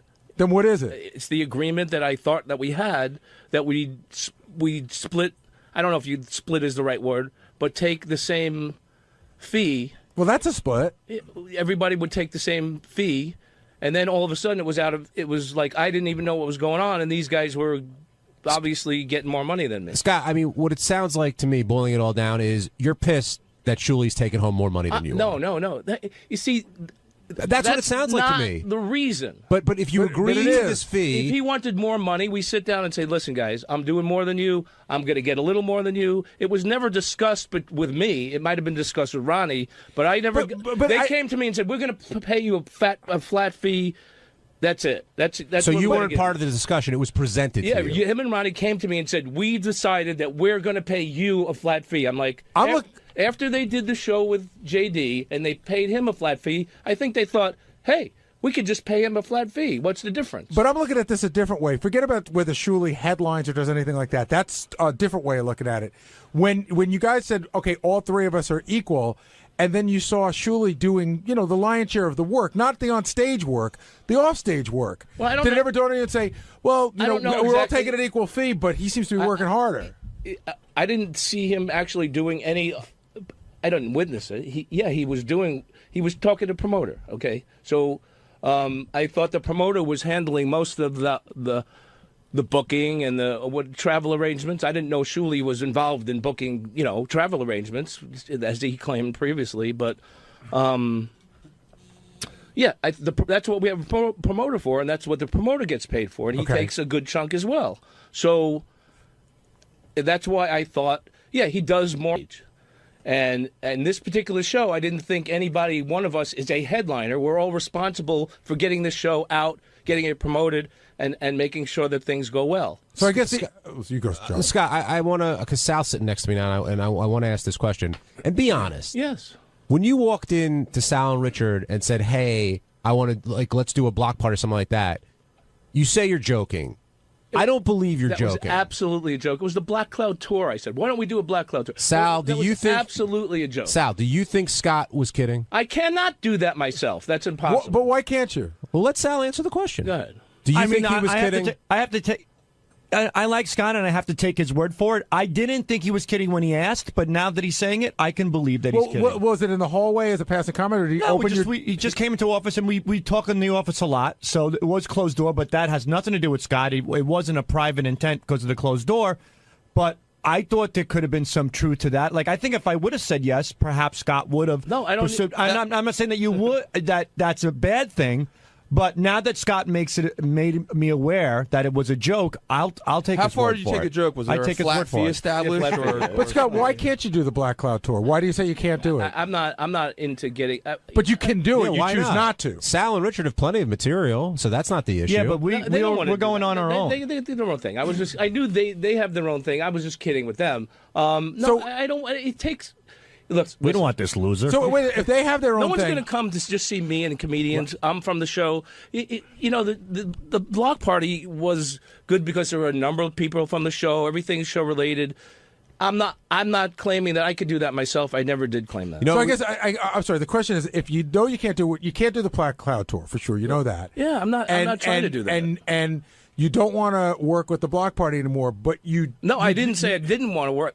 I love working with the block party. It was just a matter of, I don't think that the agreement that I thought that we had was honored. That's so all. You're saying you're willing to not make any money based on the principle of it.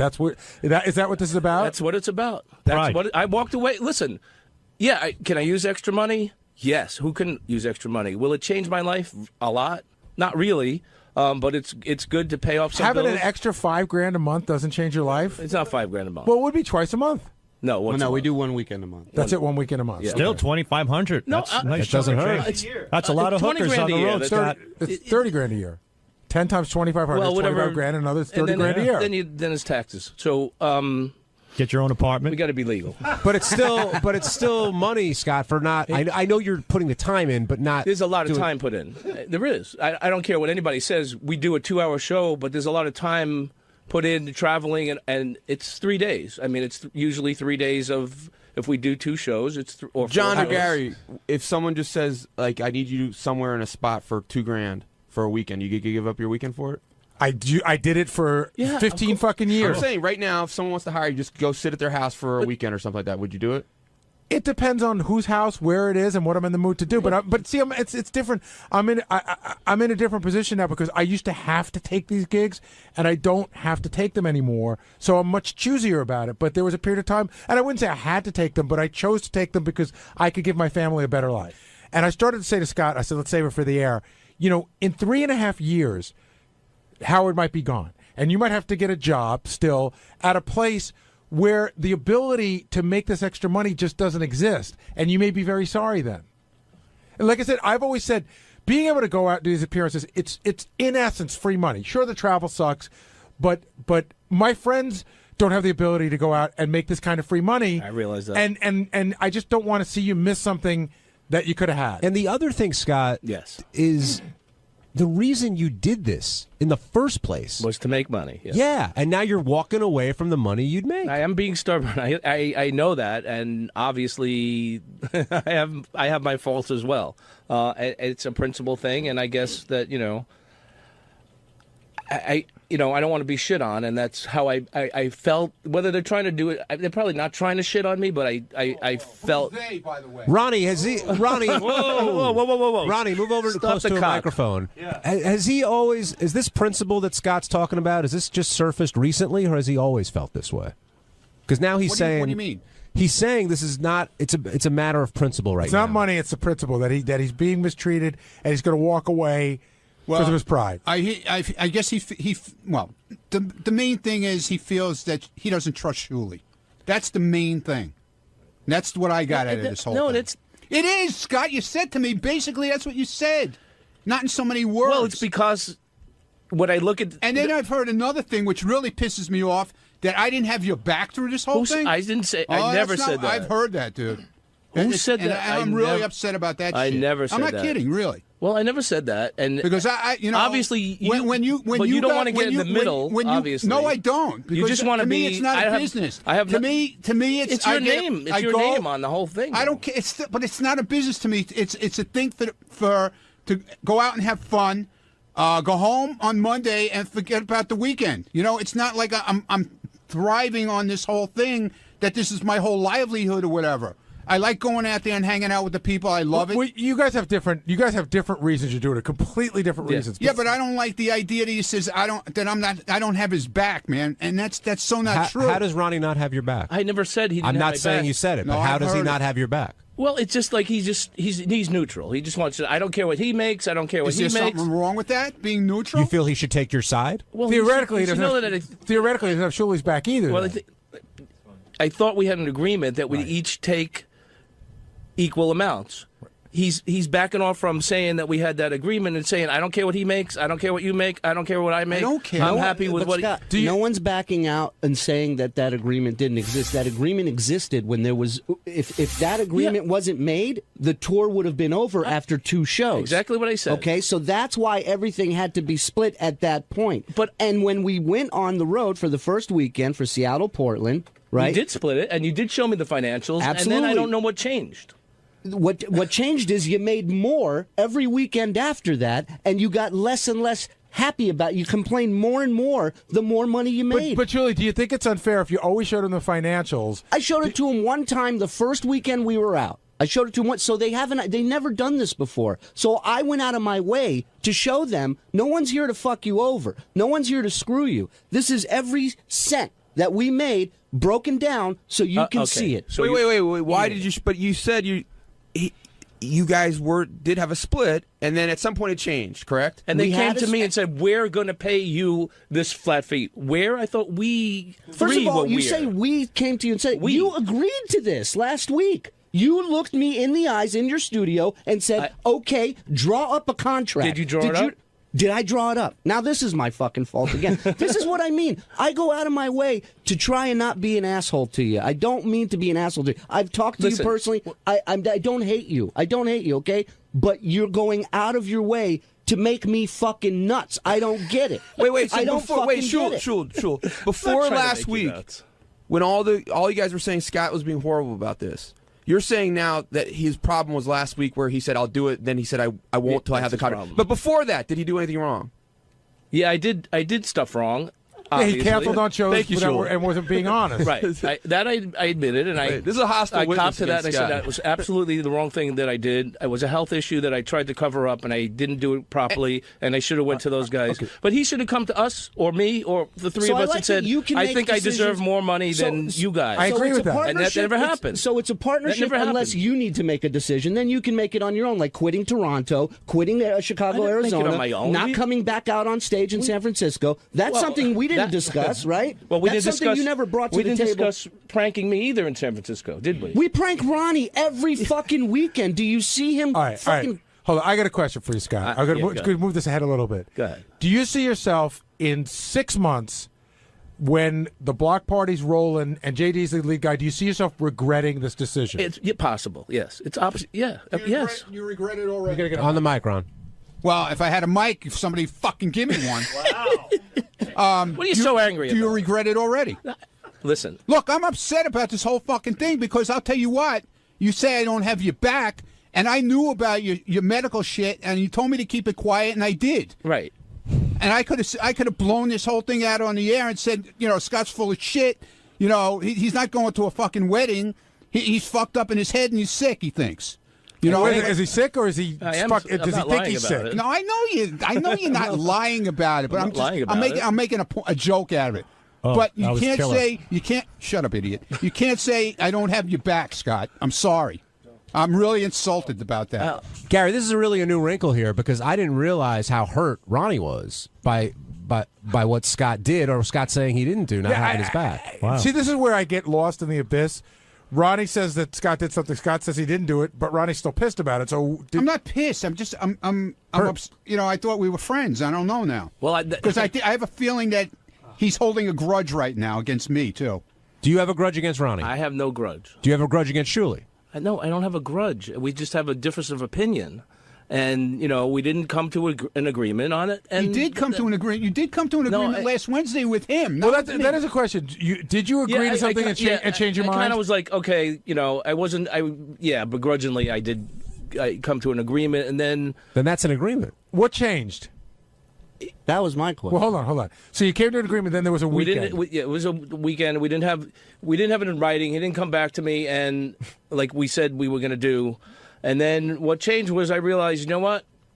I don't think it's right. I just couldn't go forward with it because I didn't think it was the right thing for me. Is this in any way a ploy? Are you banking on the fact that because a lot of people, even up on the board, say it's not a ploy. Shuli's an asshole. Scott, they need Scott to sell tickets, but do they need Scott to sell tickets? No, they don't need Scott to sell tickets. They need a lot of people to sell tickets. They don't need Scott. They got JD. Do you think do you think the Jason Kaplan show will be funnier than the Scott show? I don't know what that's going to be like, but. No, I'm not delusional and think that they need me to sell tickets. Doug Goodstein, do you have an answer here? Well, I was talking to Gary earlier about this. Why not put it in writing? Just give him a contract, and you'll shut him up. That's what I was on my way to doing. Apparently, the window of opportunity closed for that, and I wasn't aware of it. That's crazy. And on Monday morning, he came to me and said he started back at square one. Yeah, they spoke before they went away. 30-minute mini. They got in at 6 a.m. Shuli didn't have the contract ready yet. I guess they said he had it the next day. But listen, whatever. Scott, you could put in the contract your terms. Put all the travel, all the shit on him. But it's hard. You don't have to deal with him. You give him a little budget. And he all can I get said, there. He all can I get said back. to him You don't is, have to deal with the bullshit. All I said, Doug, we'll do flat fee for the shows, okay? And if the weekends we do very well, I will bump him up. I will give him more money. Without knowing how well we do, then I don't know. But it doesn't matter. You'll be to a contract. You'll have a contract. And you never even got it to that point. You guys are saying, Scott, take a flat fee. No, I won't know exactly what I make. Hold it. If I agree to that, yeah, I can take $2,000 or whatever they want to offer me. That's fine. I'm also taking a risk that if we don't sell any tickets and the show makes $10, then we all get $10. No, you're not. That's why it's no. By what I was asking, asking, make out like a bandit. You might make more than that. No, but he's saying he wants to do the gamble. But what I was asking for is taking a gamble rather than just getting what he wanted to offer me. In other words, I stood by my principles. On good faith, he would do that. You guys are suffering you from just don't trust him. ridiculous amounts of bureaucracy. If you looked at the numbers, you might not. It's insane. You might have some questions as well. Scott, you guys, other than Ronnie, are suffering from an. Ridiculous. Ronnie, you just want to show up, do the show, and get paid. Correct? I think Ronnie's at the point now where he's afraid it's going to end. No, I'm not afraid it's going to end. It ends and ends. What am I going to do? I'm not going to cry over it either. But you don't want it to end. No, it's fun. I mean, we got dates booked all the way through the end of the year. I don't want it. Why would I want it to end? And we're selling out shows left and right. You can't argue that the show is what it is because of these three. So to take Scott away, I think really down the road has a ripple effect. But you don't think JD is very popular? I agree, but I think Scott has a certain assholeness to him. There's something that Scott is a draw in my books. It's just. I think Scott's being anti-Semitic. That's it. Well, I got to work with these. He doesn't trust Shuli because he's Jewish. He had Shuli do all the paperwork because he's Jewish. You're saying he's a Gary, right? You're always nasty to Shuli because he's Jewish. This is anti-Semitic, and it should stop immediately. Scott, you're fired. We've been talking about this for 40 minutes, and I don't think we resolved anything. He's not fired. Oh, you quit. Well, it'll go on and on. Scott's out. Have an impasse. I think when push comes to shove down the road, Scott will regret it, and I feel bad for him. Scott, $3,000 flat fee. Would you do it? Again, if everybody got $3,000, that's fine. No, but that's but you're full of shit. If you're telling me that you're worried about what other people are making because you don't want to make more than you. Just Scott, be what's your honest. number that you'll definitely do it for a flat fee, regardless of what other people will make? $1 million.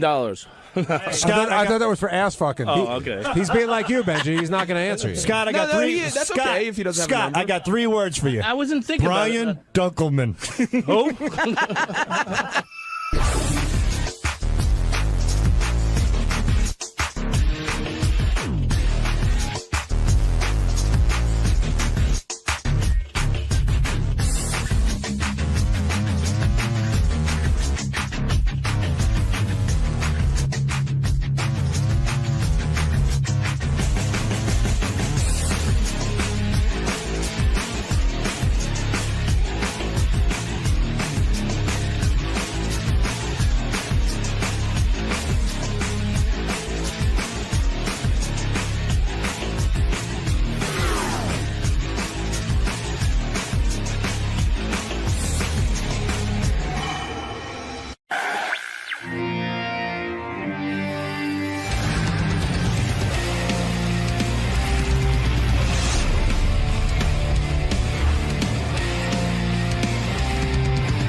I had to book a bunch of television appearances for when What are you promoting. going to do? I'm going to do Jimmy Fallon show. I'm doing that like on a Wednesday night in May, and then Thursday morning I'm on the Today Show, and then I'm on the View. Is that when? When? This week? In May. In May. In May sometime. You're going to be on The View. That should be fun. Yeah, I'm actually looking forward to doing The View. I like that Elizabeth. I wish she would just walk around in hot outfits during my segment. Charming lady. Charming. What do you mean charming? You know her? Oh, yes. Yes, I do. I watch her on the show. Delightful. She's not always charming on the show. Oh, I don't care. Oh, yeah. She could yell at me. I wouldn't even care. Oh, yeah? I'd be like, oh, you're lovely. I'm yelling at you. You're beautiful. I'm calling Keep yelling. I'm calling you a smut monger. Thank you. Thank you for even noticing me. Maron. What a body on Barbara will probably be there the day you're Barbara, yeah. Barbara, She loves you. my girlfriend. I could get her, you know. I bet you could. Yeah. But she'd take you for a ride. But she'd give me a good workout. Probably kill me with it. That snapping gyro. There you go.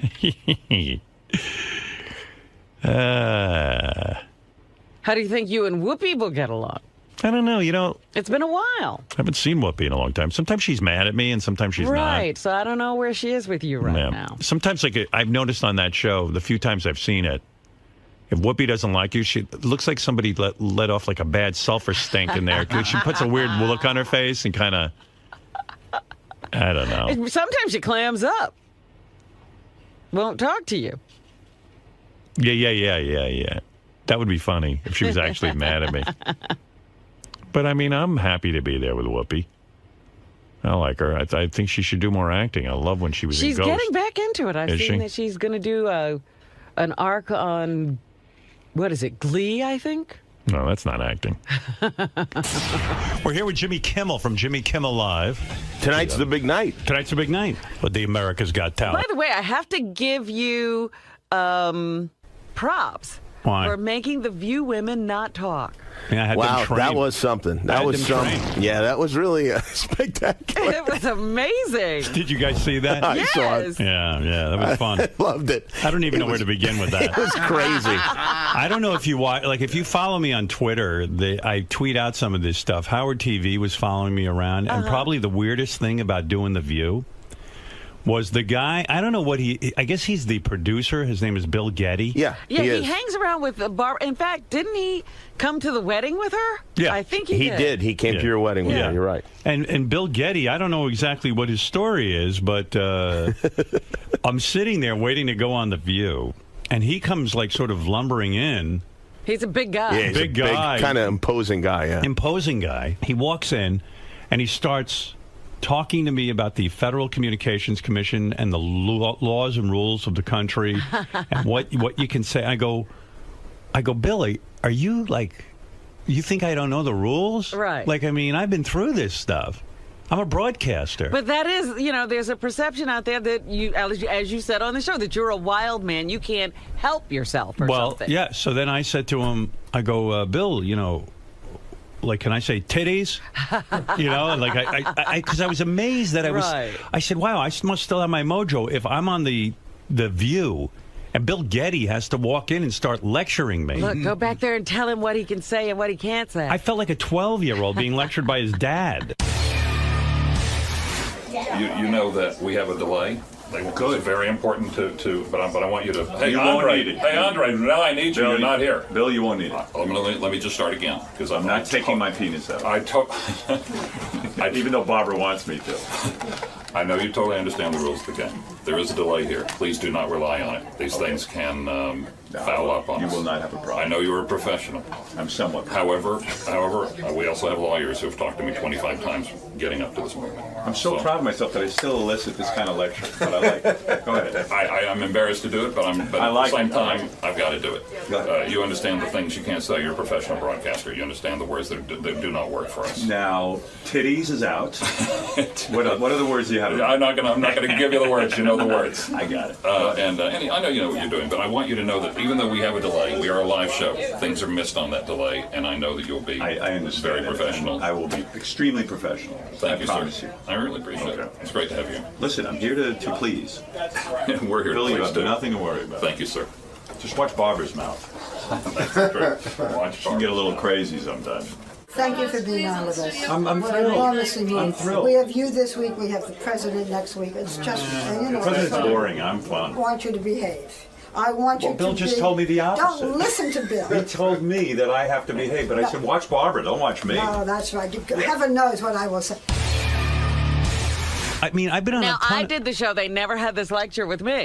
Yeah, I've been on a Me ton. neither. I've been on a ton of network shows. I've never once got. I mean, they assume I must know the network standards. How maybe if they'd done this years ago, you wouldn't have had all these problems. If somebody had explained to me back then in 1980, if you had a Bill Getty when you were a young man. Yeah, I had many Bill Gettys. Everybody explained. His rap was listen, like 25 lawyers came to me and made me do this, and then he said, "We have a delay, but I don't want you to depend on that delay." Right. I was like, Jesus Christ, you've been on a gazillion shows. Man, I don't What know. are that you was walking weird. a tightrope of language? I bet you they didn't have that conversation with Ron Jeremy. Ron Jeremy Yeah. did the show.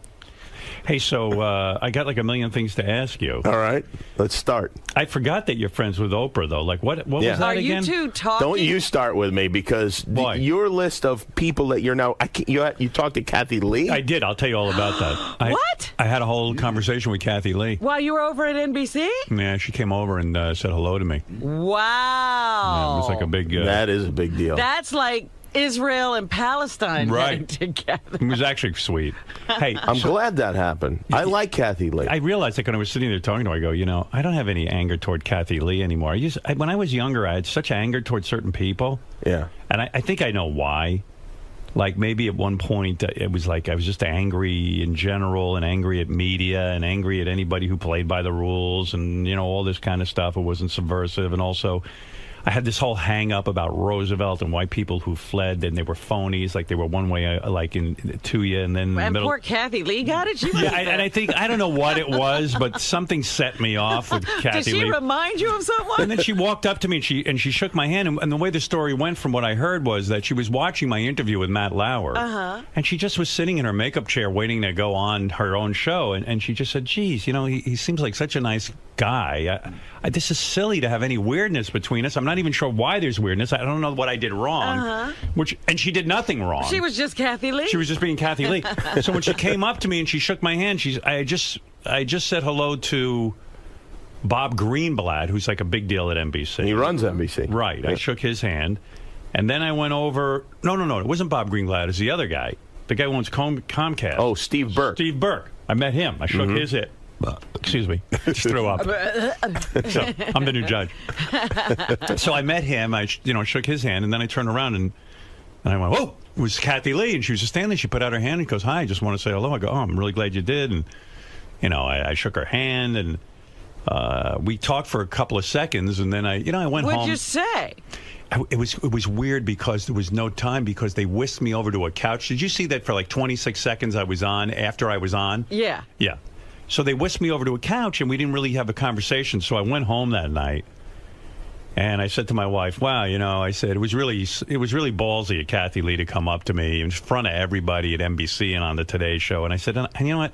I don't even know. I mean, now she's an older woman. She's kind of, not doing anything. I mean, I said, I don't even know what she did wrong, really." I said, and then she came up to me. You just didn't like her whole attitude. She made life seem like it was so perfect and easy for her. Yeah, but I mean, like that's not a bad thing. She didn't do anything to me. You objected to it. How dare she have a good life? Yeah. You know what I mean? You used to say it. I'm the one thing that is aggravating about her life. That's what you loved. You were her thorn. Yeah. I have a feeling you weren't the only thing, though. Right. Well, I came home and I said to my wife, I said, it's so silly already. She did the right thing. She came up to me. I should have gone up to her. But she Absolutely. You would never have done that. No. You would have been too afraid. She had more balls than I ever did. She came up and said hello. So then through somebody I knew, I got her phone number. I gave her a call.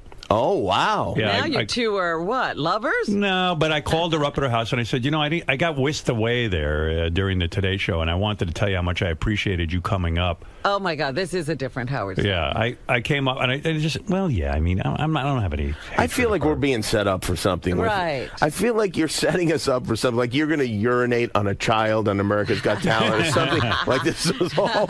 You haven't changed. No, you know what though? Like all these articles talk about how I've changed, and I go, well, good. I hope I've changed. I hope I've grown Well, see, as now a you're human taking being. all the fun out of life. See, I used to bring his enemies over just to watch him deal with them. Right, yeah. And now it's not going to be any fun anymore. Well, I still have Jay Leno because there's a Yeah, don't party. make up with him. No, I'm not going to. I know you hate him too. Yeah. There's a party. Believe me, I won't. There's a party because he did something to me. See, Kathy Lee never did anything. There you to go. Me.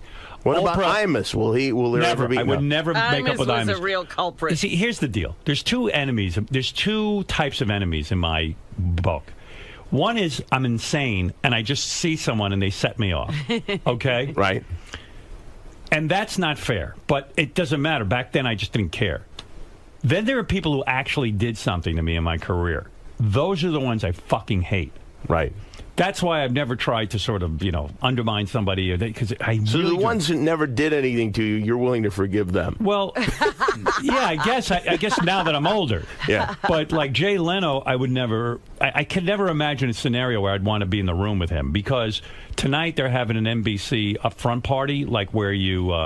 Like all the glad handing with the advertisers. No, this is not with the advertisers. Oh. It's after the upfront. This is just the people who work at NBC? It's a party to just thank all the people who work on there, and they wanted me to come. It was at 9 o'clock tonight, Right. and I said no, and I asked. I said first, they said, is Jay Leno going to be there? Because if he's there, I won't go. He won't be there though. They said he won't. No, yeah. Yeah. So are you? He would doing- have to miss a show. I mean, Right. I'm not doing that because then someone will replace me. That's right. Are you working tonight? Are you doing your show tonight? Tomorrow's my thing at the upfront. So you have it tonight off? Yeah. Today is NBC and Fox, and then tomorrow's ABC. But you're not doing your show tonight. Oh, my show? No, we have a rerun on tonight. Okay, all right. So, anyway, I spoke to Kathy Lee, not long, but for a while, and I basically said, look, you're in. I told her, I explained to her, I said, you were on a list, my insane list. You just ticked me off, and I'll never be able to give you an explanation why. I'm an angry man. Well, yeah, I was just shocked last week that he felt bad, or a couple of weeks ago, he felt bad for Ryan Seacrest. I was like, oh. I did. I felt bad I for felt him. bad for him, too. I did, too. Stop it. I did. I did. It was By the way, Flower, we'll be please. speaking of Ryan Seacrest today. I'll tell you. Oh, my God. Is that right? What's going on? We've had Ryan Seacrest on the show many times. Yes, but not since you started bad-mouthing him. That was long ago. I'll still badmouth him. I'm going to tell him today what's wrong with him. But I did the one thing I didn't approve of, and I said it to Sacha Baron Cohen when he was on the show. Yeah. I just said, I don't know. You kind of dumped that stuff on him. I felt bad for the dude. Like, what did he do to you? It was interesting that he said he was originally planning to dump it on George Clooney because that I can't even imagine what the fallout from that would be, because Clooney would devote every moment of his remaining years to destroying him. And in fact, just hearing that was his original idea, I think will be enough to make Clooney devote his remaining years to destroying him. Just knowing George Clooney has a sense of humor. Just knowing he was going to be a target. Yeah, just knowing that that a decision was made that we will attack you. Please, George Clooney will probably be in his next film. I don't know. I don't know. I don't think so. But anyway, I wouldn't be happy about that. Because I don't know. You're not supposed to. It makes you look like a dick. But that's exactly what was fun about it. Robin. Yeah, Robin gets more evil as the years go on. I'm a big Sacha Baron Cohen fan, but to me, I didn't care about him dumping the stuff on Ryan Seacrest. I just didn't care. I don't know. Some stuff I care about, and some I don't. liked it, and a lot of other people liked it. Did they? Yeah.